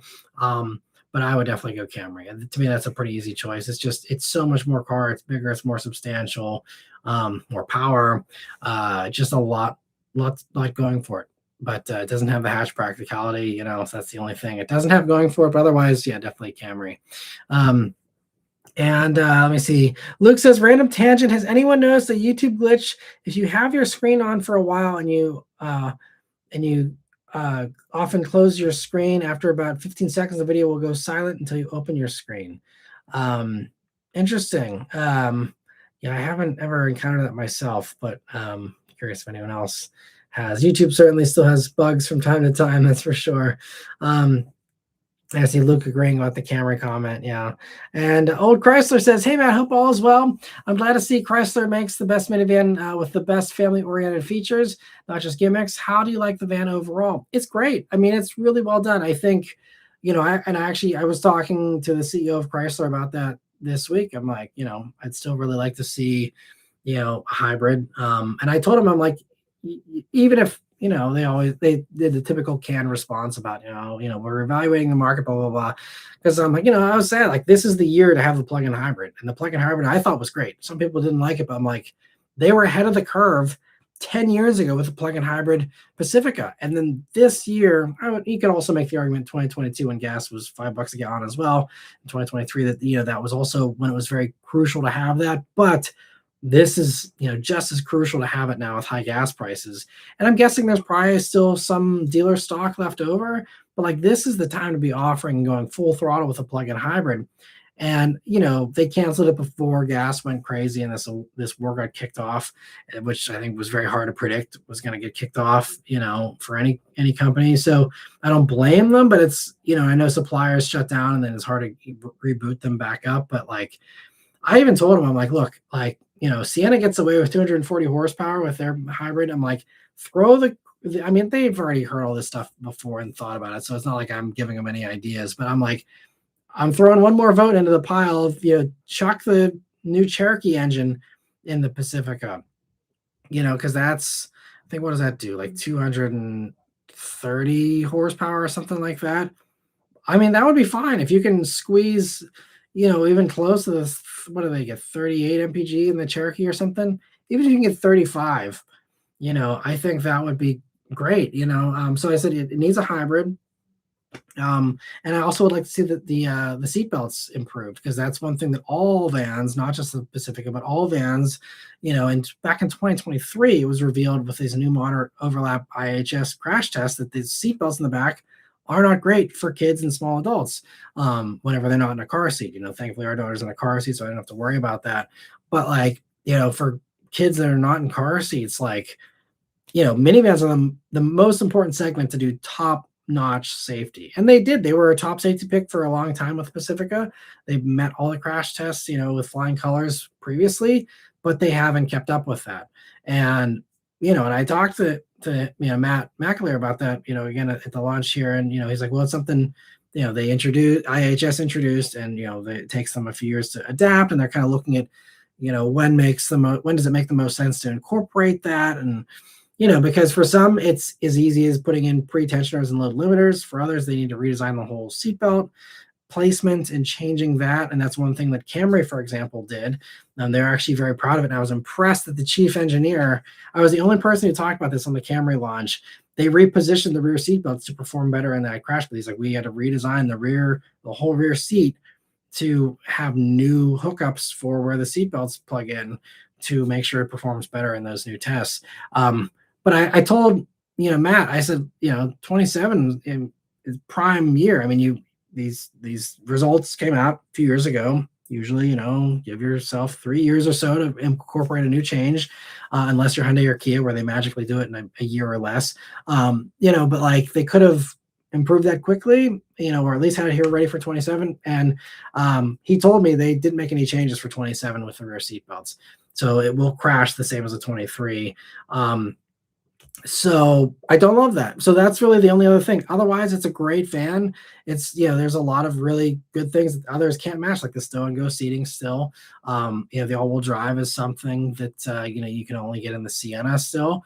So that's, those are two, real nice things. But I think that, it's really a strong seller for them still. But I think that Sienna is very compelling as well, because this is the time when you want 36 mpg, and the fact that they can give that to you with all-wheel drive in the Sienna, And that top-notch reliability in the Sienna 2 is really great. But there's other things like the Sienna, you don't get a Blu-ray drive, so that is something would have really again screwed us here on this trip in particular.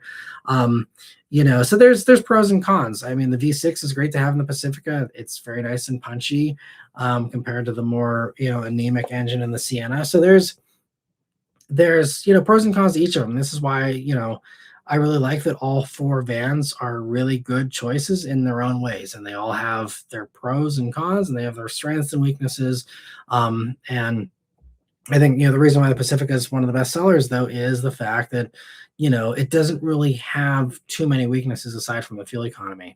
The Pentastar V6 is dead reliable these days.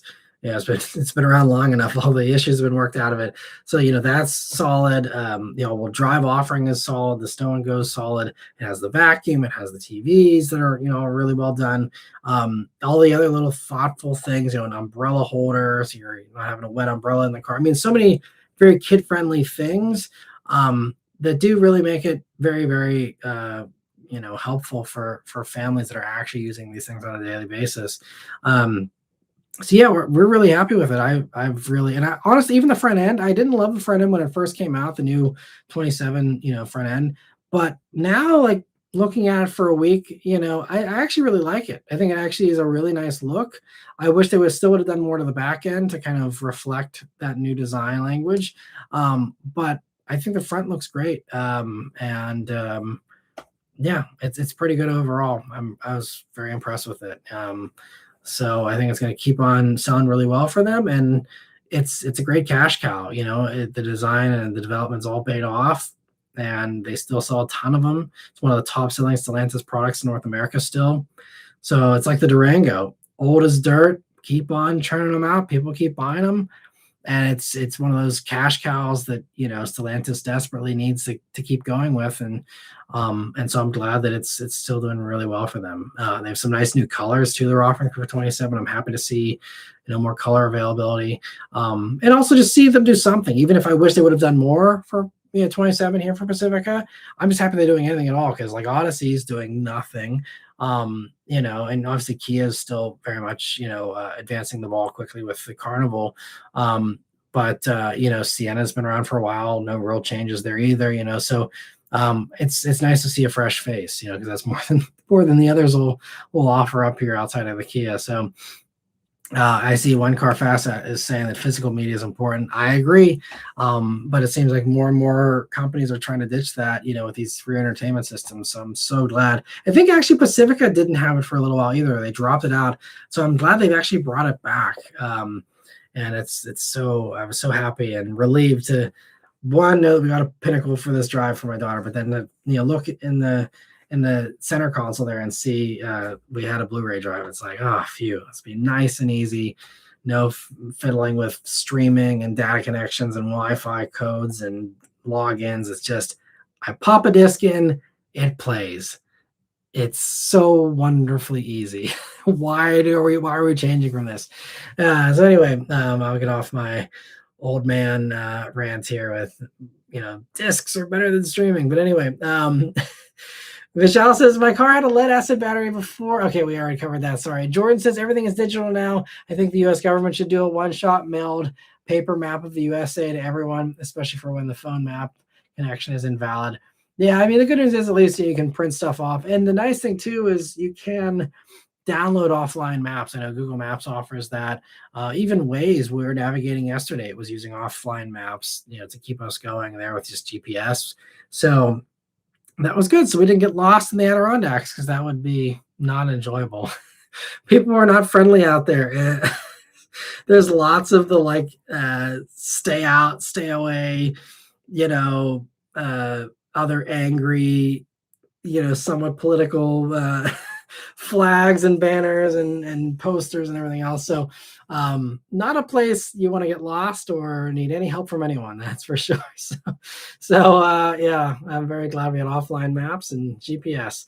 And let me see, Raphael says, despite the price, I think the buzz was really good to see when everyone makes basically the same SUV nowadays. I agree. Yeah. And Michelle says the difference between lead acid and AGM is the AGM has fiberglass mats to hold the liquid electrolytes in place like a sponge, while lead acid is free flowing liquid acid. Interesting. AGMs are sealed, spill proof, and maintenance free as the fiberglass mats immobilize the acid. Nice. Okay, but it's still like, why are we still using that liquid acid? Like, is that a requirement versus just lithium ion or something? I don't know. I'm guessing there's more to it that I'm not appreciating, but just crazy that's still what we're using. And Jordan, thank you so much for a super chat. He says, does flock cameras footage fit into insurance claims?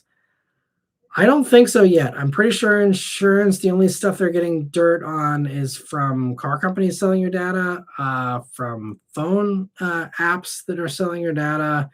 All that other stuff's giving them, you know, a pretty good picture of what's going on already.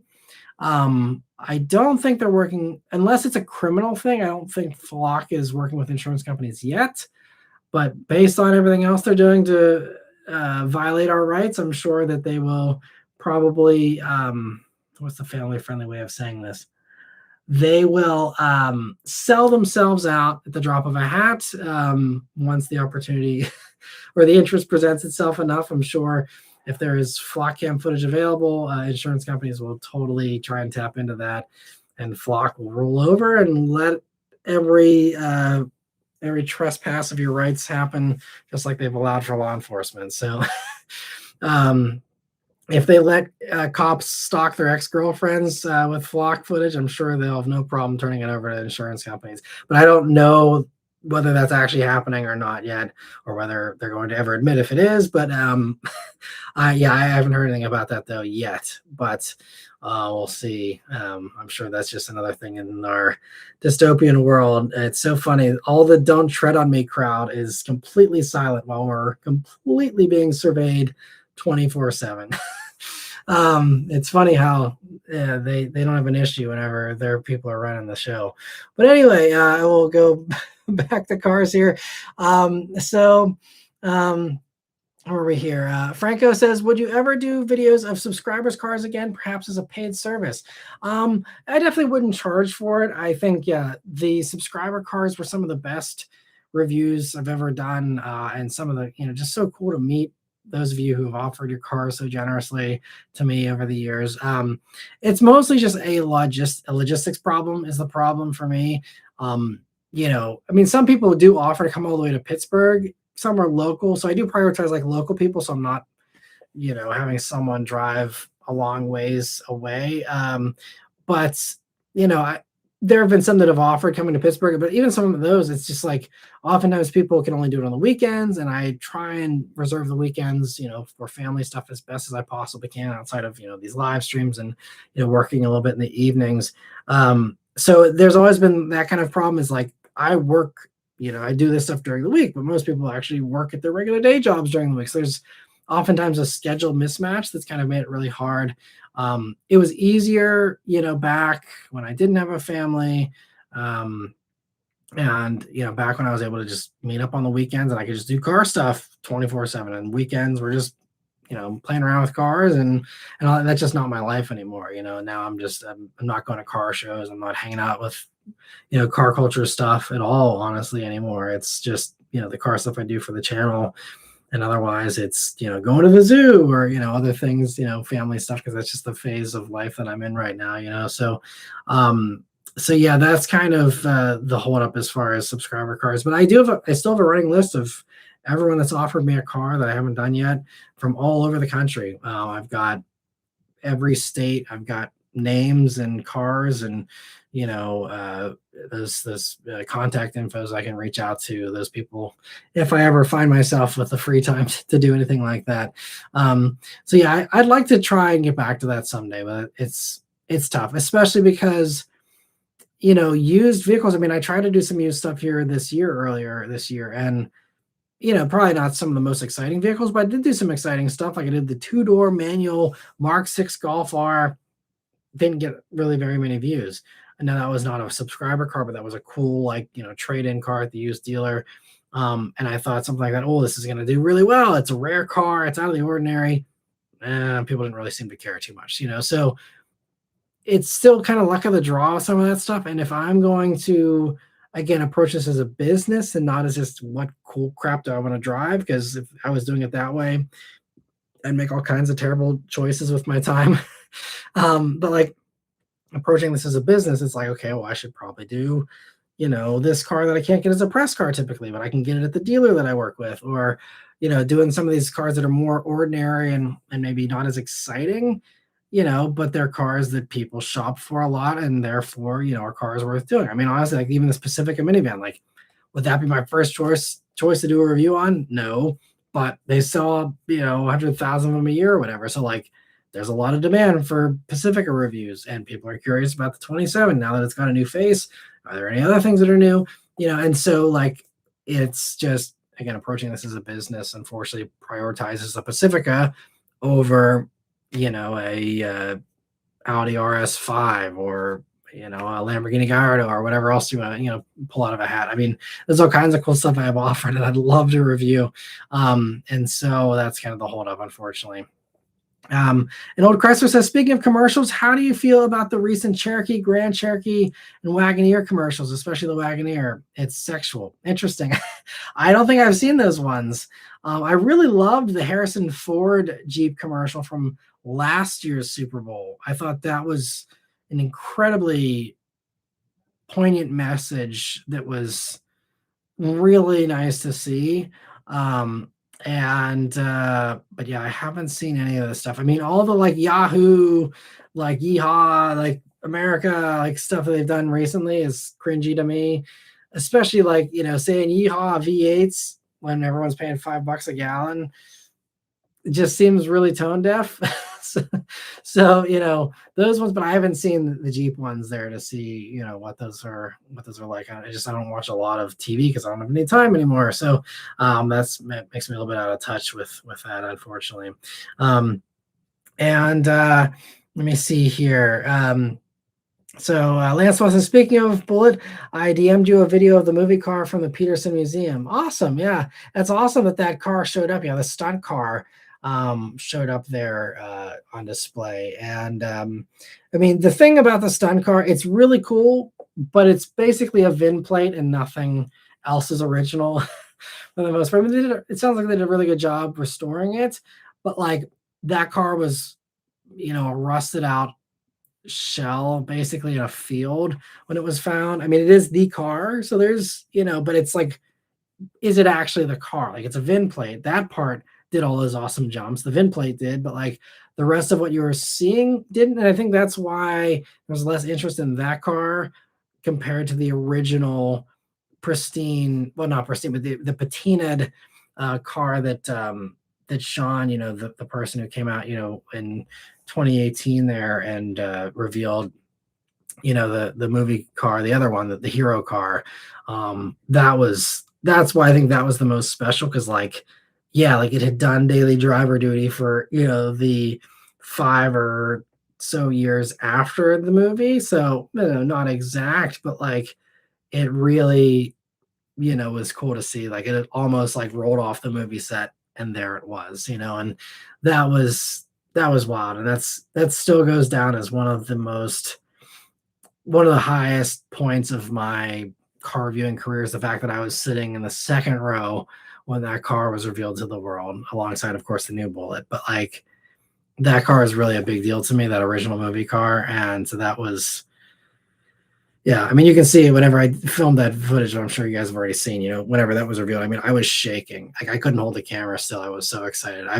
Don't think I've ever been more excited in my life to see like something like that, as far as cars goes.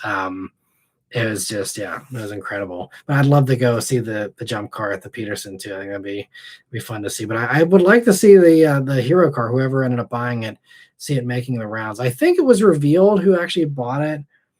I think it's I think it was like the Bullet Facebook group, or someone figured it out. It was I think one of the guys, I think he's got like a bunch of NASCAR guys. I can't remember who it is, but anyway, it's someone who, it's not super well known. But I believe it's in Utah, if memory serves me right. But Anyway, yeah, I'll have to check out that video. Thanks for sending it, Lanswath. And Luke says, I know Scotty Kilmer is cringe, but I loved his video on being stuck at Buffalo Airport for a flight to Boston. 57-minute flight. A flight attendant didn't show up. He was stuck 20 hours. Insane. Interesting. Well, yeah, Buffalo Airport is tiny, so probably a challenge there, regardless of what you're doing. I actually was just in Buffalo today. I didn't know he was in Buffalo. Otherwise, I would have tried to steer clear of any maniac old guy in a Toyota.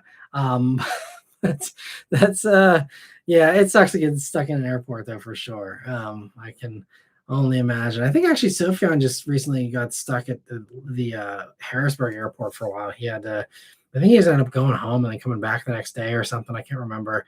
But yeah, it's not great. That's interesting. He did a video on it. Scotty totally would. So that's no surprise there. But that's what his viewers love, is that kind of insanity and raging and all that stuff. So that's fits right into his brand, I suppose.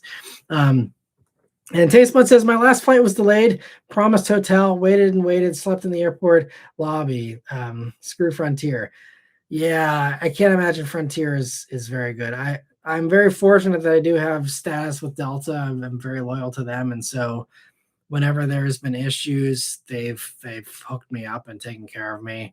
And even with this flight on Monday, I don't know, the exact details of what all went into getting me a seat, but I ended up being standby on the flight to Detroit, because there's two flights to Detroit to then again connect to Pittsburgh, and the later flight to Detroit just straight up got canceled. So I was on standby for my only flight. I was like, if I don't get on standby on what is supposedly a sold out flight, I'm not getting home. And so it was a nail biter, but they ended up getting me on. And I think there did end up being like maybe one seat left over or something. So hopefully I didn't like bump anyone. I didn't certainly request to do that or anything, but thankfully they got me on there.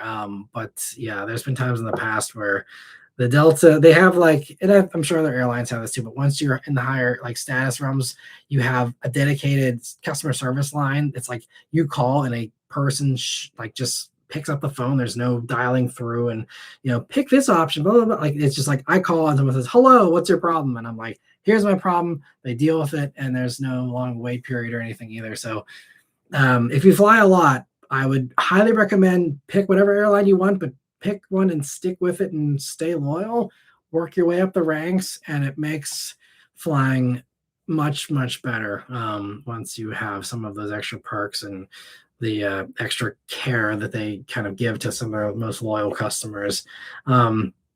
And most valuable ones, admittedly. Yeah, they're not just doing it to be nice. They're doing it because you give them a lot of money. But yeah, that's definitely the way to do it. But yeah, Frontier, I've heard terrible things about. So sorry that they screwed you, but unfortunately, that doesn't surprise me to hear that from them. And Jeff says, I have appreciated your car reviews for many years, Matt. Keep up the good work. Thank you so much, Jeff. I appreciate you watching them. That's what keeps this channel going. So thank you for every view, and I'm so glad you enjoy them.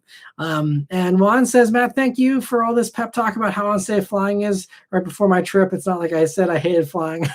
I'm sorry. Well, I mean, Ireland, you could also go over on a boat, right? I mean, you can take the Queen Mary too, or, any of the other ones if you want to do that way. Honestly, I'd rather sail than fly. But, flying is still fine. If I was really, really terrified, I wouldn't have put my family on a flight here this past week, so I think it'll be okay. And I'm also I'm a very risk averse person when it comes to that kind of stuff. I mean, all of my colleagues, they're flying 24/7, even out of, the risky airports. They're flying out of Newark and they're flying out of, Dulles and, because or Reagan, whichever the one in DC where that tragic crash happened last year. Like I've sworn off so many of those airports, and I just won't fly into them no matter what, or fly out. But yeah, no, I mean, and they're always, all my other buddies are flying nonstop every single week of the year. They're on a plane. and everything's been fine. So knock on wood, everything will be fine for you as well. And statistically, it is absolutely the safest. So I wouldn't worry too much. I see Jeff says he rides Amtrak. That's cool. I actually, Sophian said that for the New York thing here with Audi, they actually took the train from Harrisburg into New York, and they said it was actually on time and it was great. And so I'm so happy because Amtrak, like the thing that always has screwed me in the past every time I've given them a shot is they are like super late, like an hour or more late.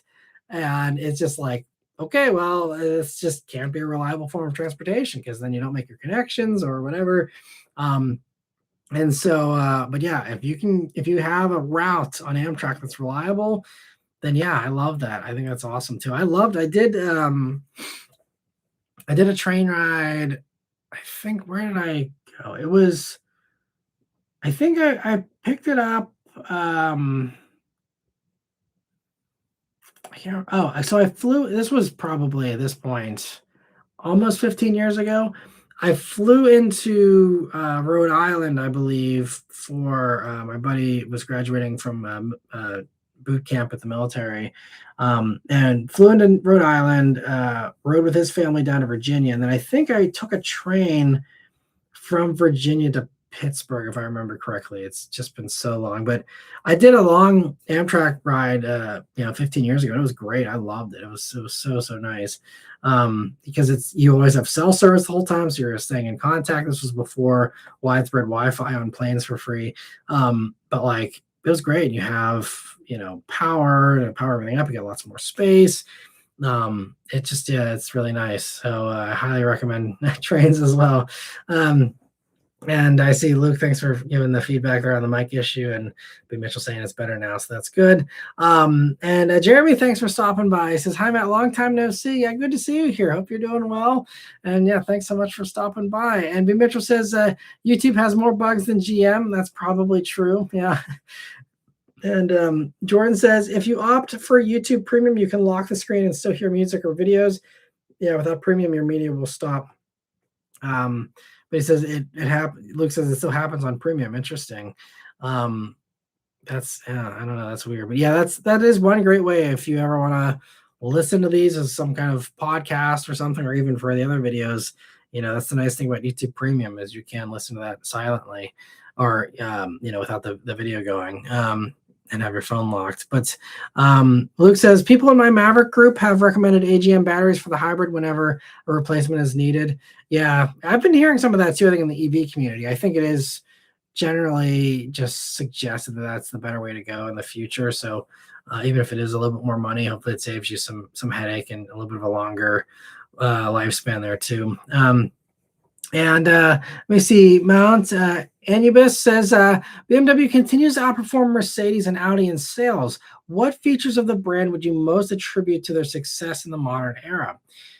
That's a great question. Because it's not styling, that's for sure, because they, aside from the new class stuff, which I think actually looks pretty good, they have made some pretty bad designs, and that hasn't hurt their sales. It's actually helped their sales, it seems. So I don't think it's that. I think one of the things that I think has really helped them is, especially as far as EVs goes, is the fact that from the beginning, most of the BMW EVs were just the same car as the gas versions, just with an electric powertrain.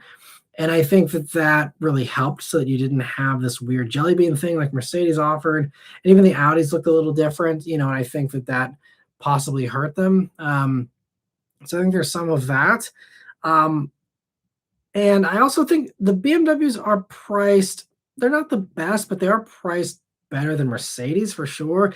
Audi right now is the leader as far as value, in my opinion, from the three brands. They're the ones that come in with the lowest price while giving you equivalent equipment to the others. So I don't think it's really pricing necessarily, but their price could be worse. I think that's one of the big things hurting Mercedes right now. It's just they're just too expensive, even among, again, their competitors. So, and Mercedes has all kinds of other problems. So I think beating Mercedes is kind of easy these days. I think Mercedes is really off their game badly, in my opinion. And I think Audi too, they're just behind in some categories. For example, they have the A8 is just so old compared to the new 7 Series. So like for that segment, BMW is just ahead because it's fresh and newer. And then there's other things where I think they've dropped out. Like there's no more A4. We have A5 now, but like I think 3 Series is doing really well, and I think also just the sporty stuff really helps them. And I think you obviously have the sporty arms of Mercedes and Audi as well, but I think BMW's M stuff is arguably the most like influential and the strongest support group out of those 3 performance arms. So I think that you have some of like just being the leader and that kind of status that kind of is a magnet that draws other people towards the brand as well because of that popularity. So I think there's some of that. But I honestly I can't nail a single thing. I think for the EVs, it's just the fact that they did the right thing with styling them. But aside from that, from the EVs, as far as the gas stuff goes, I really don't know because I think there's some things where they're not doing great in my opinion. Like the X3 interior is like screens and nothing else, and cheap plastic and stuff. So there's some things where I think they need to improve, but again, sales are solid. I see the new X3s all the time everywhere. So I don't know. It's a good question. I'm happy for them. But I honestly don't have a great answer for that. If anyone else has any things they'd like to weigh in on, that would be great because I'd love to hear more from what you guys think. But yeah, I don't know. That's my only thoughts on their position there, but I'm happy for them. I think it's great to see, and I think Audi. I'm hoping Audi comes back in a big way. Between the Q9 now, the really smart way they did the A5 with the hatchback, practicality. I think A6 is really well done and priced well. Q5 is priced well done. I think they've all these this next generation of Audi stuff is really top notch. So I hope that it really does, help them with all these new products. I think Audi deserves to do better than they are doing, in my opinion, and at least be kind of catching up to BMW's success a little bit. And B. Mitchell says, yes, the Bullet Sun car is like George Washington's axe, replacement head with new old stock handle. Right. And B. Mitchell says, I think it was the Miller collection. Yes, that's it. Yeah, they got the camera bullet. You can easily tell that the current owner of the Stun car is pimping it out to sell, probably make them Kissimmee 27. I mean, yeah, but, that's what Sean did with the Hero car. He did the tour with Haggerty. He paraded it around for a year or so, and then he cashed out, and I can't blame him for it. That's the way to do it. It was very smart about how he played that, and now he's $4 million richer or so as a result. And I mean, well deserved. I mean, the family took good care of it for a long time, and he played his cards well. He was dealt a very nice hand, and he played it well. And but yeah, the Miller collection, that's correct. Yeah, so it's in Utah, and my Bullet is also in Utah, so it makes me happy to know that my old car is not far from, unfortunately not in the same collection, although I'm very happy with the owners of it, but but it's not far from the original movie car. So that's really cool, for sure. And maybe we'll see if I ever get back to Salt Lake City, if I can ever see it out running around. I'm sure it's not being driven or anything, but I'd love to know if that car ever gets any visitors or anything. But let me see. Drive Detail says 27 Debrex should be getting announced very soon. Do you think any of those rumors will come true? The STI transmission. Well, that's not a rumor. I mean, Subaru. You can go on Subaru.co.jp, the Japanese Subaru website. It is getting the STI transmission. That's not a rumor. I kind of get it. I did a whole download on that. If you go back on the channel here a couple of months, whenever that news came out, I gave a full download on like what Subaru actually said, and then the interpretation of what others are making of all that, including my own take on that. So definitely check out that video for all the details on that, because we are coming up close to the 2-hour mark here. But what I can say is that it is getting the STI transmission. What it gets beyond that, I don't know. That's the big question. We do know it's getting that.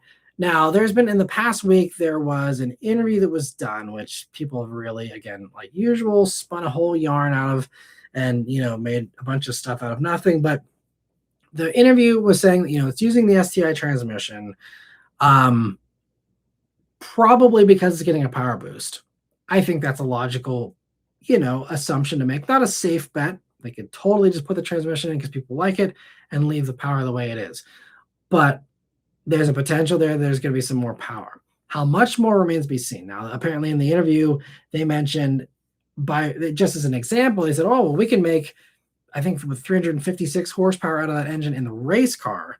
Now, I don't know. I think that's probably not running pump gas. So on race gas or whatever, they're making 350 horsepower out of that motor in race guys. Can you warranty that tune? Can you get it on pump gas? What else is involved that gets you to that power level? If you are trying to do it in a reliable manner and not just long enough to last you a season of racing or whatever, so but I mean, the amount of outlets are like, oh, the new WRX is going to have 360 horsepower. Like, I don't think that's going to happen. I'd love to be wrong. I hope I am, but I think that's highly unlikely. But what I think you're going to see is a boost. I doubt they're going to put it over former STI power numbers, but I think you could see high 290s, something like that, or something just under 300. I think would make sense, because something that much extra would, I'd say, in an OEM mindset, require the beefier transmission without going crazy on power. But we'll see. And but I think that's definitely something that's going to get. Now, the other car under the shadows seemed like it was they were saying it's a production version of the STI, what's it called? The B performance concept or whatever, which looked like it was full-blown STI, production ready and stuff. But I think what we will see there is they're saying it's a production version. I think what they mean by production version, and based on what we see or what the sheet seems to suggest, that the veil that is covering the car, is that we will get basically that hatch, but it'll be just regular WRX, not STI. And the way that the Japanese were talking in interviews in the past 6 months since those concepts came out was that this paves the way for an STI, and getting the transmission in there paves the way for it. And they're setting the stage. But again, just like with MR2 I was talking about earlier, they move slowly with these Japanese performance cars. They perfect them. They take their time. They're not rushed. I don't think we're going to see STI. I think that could happen, in a few years. But I think what you will see is 27 WRX gets the new transmission, gets a little bump in power, and probably comes with a hatch. Whether those things all happen next year or they dole those boosts out over a couple of years, and maybe we get transmission this year, power next year, hatch the year after, something, I have no idea. But they seem to move slow. So I don't know. But that's my guess of what actual production stuff we will see. Beyond that, everything else is conjecture. Do they go to the trouble of putting the Outback head unit in, or do they stick with the old, touchscreen for the next few years? I don't know. I could see it going either way.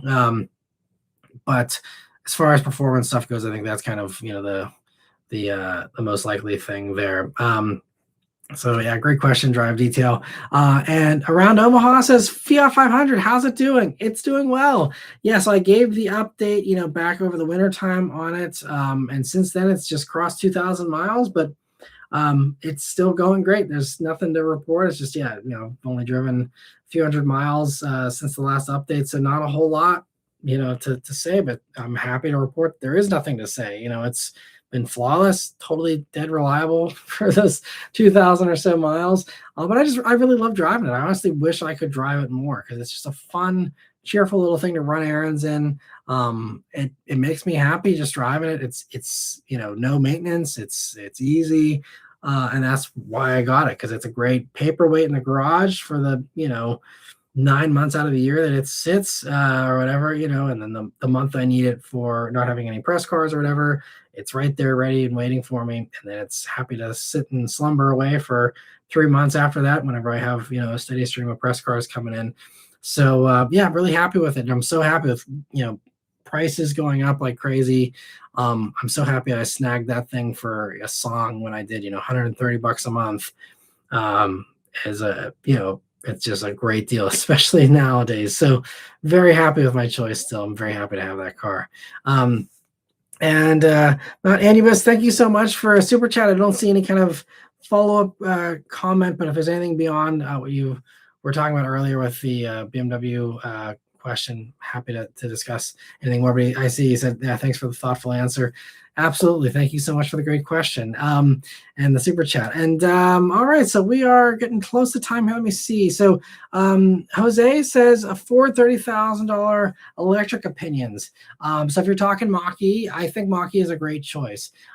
My big complaint with them was that if you don't drive them enough, they accumulate debris in the rear brake rotors and pads that cause the rotors to score and grind, and it just sounds crappy. I encountered that with our vehicle, but if you drive a lot, it shouldn't really happen. So aside from that, they're great cars. Very efficient, very well packaged, very safe. Good support, good updates, good app. The phone as key works really well in those. It's a really well executed vehicle, and I think that's another thing. People were asking earlier about, what will we get after the Lyric if we don't stick with the Lyric and we can't afford some of the other stuff. A used Mach-E is actually one of the considerations. Now, I will miss the better handling that we have in the Lyric here because the Mach-E doesn't handle as well with its skinny, 225 wide tires. But the Mach-E is a very good car for us. We were very happy with it. And I think, that's one of the options we're considering is, a sub $30,000 Mach-E again as another vehicle down the road here for us possibly, because it's a great value for the money. And we were really happy with ours. And now for 25, you get the ventilated seats in the premium and some other nice little quality of life improvements. So it's a strong runner still. And it's surprising, like Mach-E sales haven't taken off like some other EVs have with these high gas prices. And it's really perplexing because Ford has no real other options. And when I talked to my local Ford dealer about it, they said everyone's just coming in and buying Maverick hybrids. So I guess that's kind of the choice people are making, is if they want something that's fuel efficient from Ford, they just go for that. I mean, I don't know, but I think Mach-E is not selling super well still, surprisingly. So, but it makes for a great bargain, both new and used. There's a lot of leverage there to get, a lot of discounts on them and get them for a good price. But yeah, Mach-E is great. And definitely check out our full series if you haven't seen our ownership experience. We had one for 3 years. Definitely check out the playlist on the channel here of our Mach-E and all the thoughts we've had over our ownership experience. We kept it for about, I think we had like 20,000, 22,000 miles, something like that. So not a ton, but 3 years of driving and living with it, and really happy with it. Goes through tires quickly, like any EV, especially that one because it's so skinny with those tires that driving around a 5,000 pound plus vehicle on 225 wide tires. It's unless you're doing a lot of straight driving and you're not ever going around corners, you're going to be going through tires every 20,000 miles or less. I think we needed new tires at like 15,000 miles. So just keep that in mind. At least they're cheaper because they're skinny. But that's the only downside, I'd say, honestly, versus the Lyric is very over-tired or, sufficiently tired. And so as a result, I mean, they're expensive. They're 265s, but you don't need to replace them as often because the tires can actually handle the weight of the car better. And B. Mitchell said also the Miller Collection also now has all three of the first, second, and third place Le Mans 4 GTs. Wow. Man, must be nice from 1966. That's some big money in that collection. That's crazy. And Beavers says, good evening, Matt. First time I've been able to catch a live. Been a Super Dorks fan for over 13 years. Well, thank you so much for all the years of support. I really appreciate that. Thank you so much for being a fan and for joining in here on the live. And they said, just wanted to say, keep up the great work. I think your opinion is still one of the only opinions that matters, especially these days. I'm always looking forward to a new video. Well, thank you so much. That's very kind of you. There are lots of great, opinions out there. And like anything, it's always good to get multiple opinions, but I'm so thankful that you value mine as one of the ones out there, because you guys got lots of choices these days. So I'm always honored and humbled when people come to this channel for some advice. That's why I do this. I love helping people find a car they'll love. And if I've done that for even a handful of people, then, I can sleep well at night knowing that I've made at least a few people's lives slightly happier, hopefully with a fun car that they enjoy on a daily basis. And Luke says one thing annoying about newer cars is small gas tanks. MPG is only so much when you only have a 10 to 13 gallon tank. I know it's for weight or packaging, but a lot of cars could use one or two more gallons. I agree. I think that is something that would be nice to see. And I do really enjoy that in certain cars. Like for example, I mean, not to always be a Rav4 cheerleader here, but like the Rav4, it's great. I mean, those things are like over 500 miles of range in a tank, and it's really nice. Yeah, I agree, to not have to be stopping at the gas station all the time, especially on road trips. But even just if you're having to stop for gas all the time, it's yeah, it's annoying. I totally agree. I think that's something that can benefit all cars to have bigger gas tanks. Um, and around Omaha says 22 BRZ, still loving it, but I'm looking at what would be next. Nothing as simple as my 22 that doesn't have cameras or sensors, or nothing is as simple as my 22 that doesn't have the cameras or sensors. Nothing seems to have that level of simplicity. Yeah.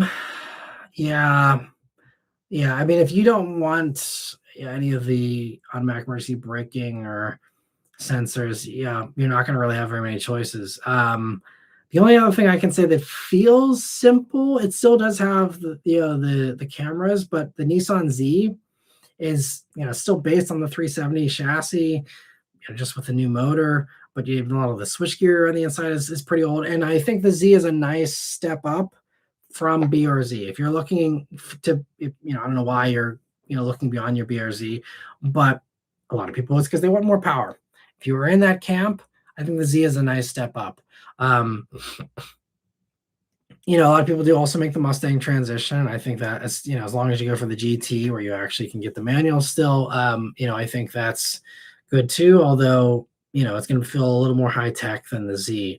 But I think Z, if you can get a good deal on one, that's probably going to be one of the better suggestions. I also don't know.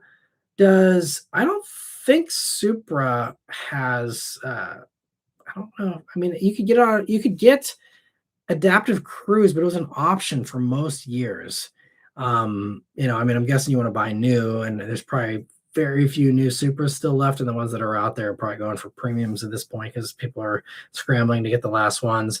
But I think Supra, it was always an option for adaptive cruise. So if you find a non-adaptive cruise one, you will still have some sensors, but a minimal amount, and could also possibly work and be a nice step up from BRZ too. So those are probably the best suggestions I can say. Anything else is going to probably be a little bit more sensor heavy. But I mean, I also think Miata is pretty simple too. It's still based on the same car from 2016. Yes, you do have the adaptive cruise as standard now on the automatic emergency braking.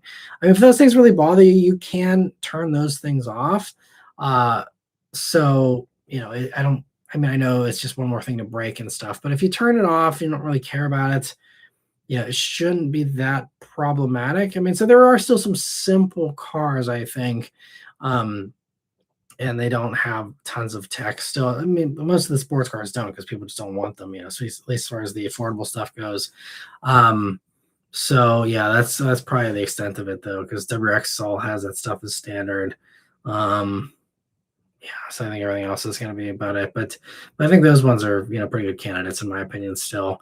But if nothing else, if you like what your BRZ has, and that's kind of the last kind of years of that simplicity, then stick with it. If nothing else can replace it, then just keep on investing in that and turning it into what you want it to be.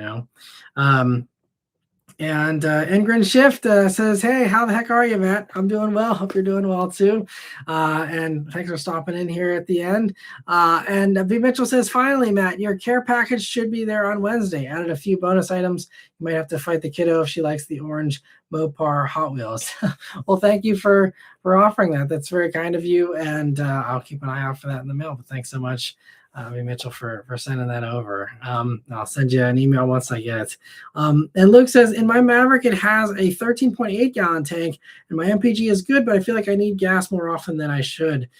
Yeah, I know it is kind of a pain with some of these tanks. I think the hybrids, they kind of they do really rely on that high MPG to make it so you're not filling up all the time. But yeah, I'm sure that's not a fun thing. If you don't enjoy filling up, yeah, you can go to a plug-in hybrid or something, and then get yourself the electric range so you can avoid gas pumps a little more often. But Random Ha says, Z, it hadn't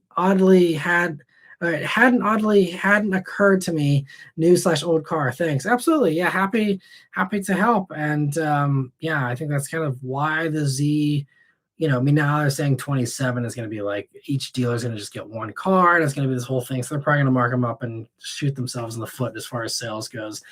But for a brief window here, in the past year or so, Z's actually have been transacting with nice discounts, have been fairly plentiful, and that's why I don't know about you guys, but I've started to see a few more pop up. In the first couple of years, I was only seeing like one a year. Now I'd say I've seen maybe a handful so far this year, not huge amounts, but it was improving, and now they're going to screw themselves with limited production again. But yeah, if you can get a good deal on one, especially one of the leftover 26s before the 27 changes, which it's a new front bumper and paint and not a whole lot else. But if you're fine with the 26, you could probably get one of those before they clear it out for the 27. Maybe get a decent deal on that. So yeah, best of luck checking those out, and yeah, hopefully taking it for a test drive if you find that it fits what you're looking for. But happy to help. And Ingrid Schiff says, user Ohm State says, I put images of what I anticipate the 27 slash 28 a launcher end to look like if you want to take a peek. What do you think? So is it on Reddit or I don't know if you sent it over email or social or something? I'll definitely check it out here. We'll be heading out. We're a little over time on the live stream here tonight, but I'll definitely check it out and see. Yeah, because I'm very curious to see how they play the new launcher end. So we'll see how it works out. But even if it's just like fan art that you've done, that's awesome. There's been some really cool fan art kind of cars, especially now with AI and stuff, that have made that a lot easier. So I'm curious to see what you've cooked up. So I'll have to check it out. Thanks for letting me know. And I see Ryan says, have a good night, everyone. I hope you have a good night too, Ryan. Thanks so much for joining in here. And Luke says, if it had a 16.5 gallon from the 2.0 turbo, that would be perfect. Yeah, so if it fits, you would think there'd be maybe that space is taken up by some batteries or something, but yeah, that would be definitely better. I agree. And then Grid Shift also says Maverick Lobo SV300T or XLT SV300T. Shouldn't they have just put the 2.3 turbo from the Mustang and the Lobo then and offer the kit anyway for all the trims? So I haven't heard about this SV kit. I'm not sure, or is that just the regular 2.0 motor maybe you're talking about? I don't know if that's the code name for it or what, but I mean, I think the Lobo is great. Maverick Lobo is a ton of fun as it is. I don't think it really needs a whole lot more. I mean, I reviewed one. When was that? Maybe 6 months or so ago. I had a great time, and it was so much fun. They really played it up with the turbo sounds and stuff. So it was a lot of fun. And I think there's a healthy aftermarket. You could easily turn up the boost on it and make it a little bit sportier, I'd say. So you're equivalent to Mustang power levels anyway. I think the problem is that it's just you can't put a longitudinal engine with a 2.3 in the Mustang into a transverse setup like you have with the Maverick. So I think that's the big reason why they couldn't do the Mustang motor. But maybe there's the turbo maybe would fit. I have no idea if that would bolt up or not. But yeah, I mean, Lobo's great as it is. I think with a little bit of tuning and other tweaks, I think it could be totally good. Put an exhaust on it. I think it's a really sweet little daily driver. And I see B. Mitchell says Ford Personalization now offers the SVT 300T as a dealer installed piece. That way Ford doesn't have to EPA certify it. Gotcha. Interesting. Okay. So that, thank you for the context there, B. Mitchell. Interesting. So I'm guessing it's 300 horsepower. Is that what it is? Or is it just the 2.3 turbo motor, or the turbo from that motor onto the 2.0? Either way, I'm glad to see they're doing more stuff for the Lobo, and it shows that hopefully there's some demand there, and that means they can make enhancements to it in future model years here and make it spicier. And also, maybe it paves the way for some type of electric version with whatever the little electric truck that's going to kind of be the electric equivalent of the Maverick that's coming here, I believe next year. That maybe we get a fast version of that. That could be kind of wild too if we get 400 horsepower or something from double electric motors to make it kind of crazy. But yeah, CB Mitchell says 300 horsepower or so in the Lobo. That would be a fun time. I'd love to review a Lobo with Maverick Lobo with 300 horsepower. That'd be sweet, because you already have the rear diff from the Focus RS. It'd be nice to see it with a manual, but that's obviously so far fetched. But that's a cool combo. I'm happy to see they did that. That's awesome, and hopefully, yeah, they do some more stuff. I'd love to see, like, I'm guessing they already offer exhaust, but that's the only other thing that car could have used is an exhaust system. So I'm sure there's lots of great options. But yeah, okay, 2-liter with 300 horsepower. Thank you, and grin. So, yeah, that sounds like a good time. I don't see Maverick Lobos ever around here, though. I don't know if they're just more popular in other places or what, but like that's a great little car that's really slept on, at least in my opinion, based on my observations. Maybe they're hugely popular other places, but yeah, I love to see Maverick Lobo getting some love. That's great. But anyway, all right, I think we have reached the end here. So thank you all so much for a great, fun chat tonight. Thank you for all, especially the super chatters and membership gifting. I appreciate all the generosity, all of you that have been watching for years and supporting the channel. Thank you for every view. Every view counts. Every view helps these days. So thank you so much for that. And I'll see those of you who are able to show up on Wednesday and want to chat some more. We'll be back here for a 1-hour live on Wednesday night. But in the meantime, have a great, safe, happy, healthy week here this week. And yeah, stay tuned for that Pacifica coverage for those of you who want to see those adventures. But anyway, thank you so much. Have a great week. Take care.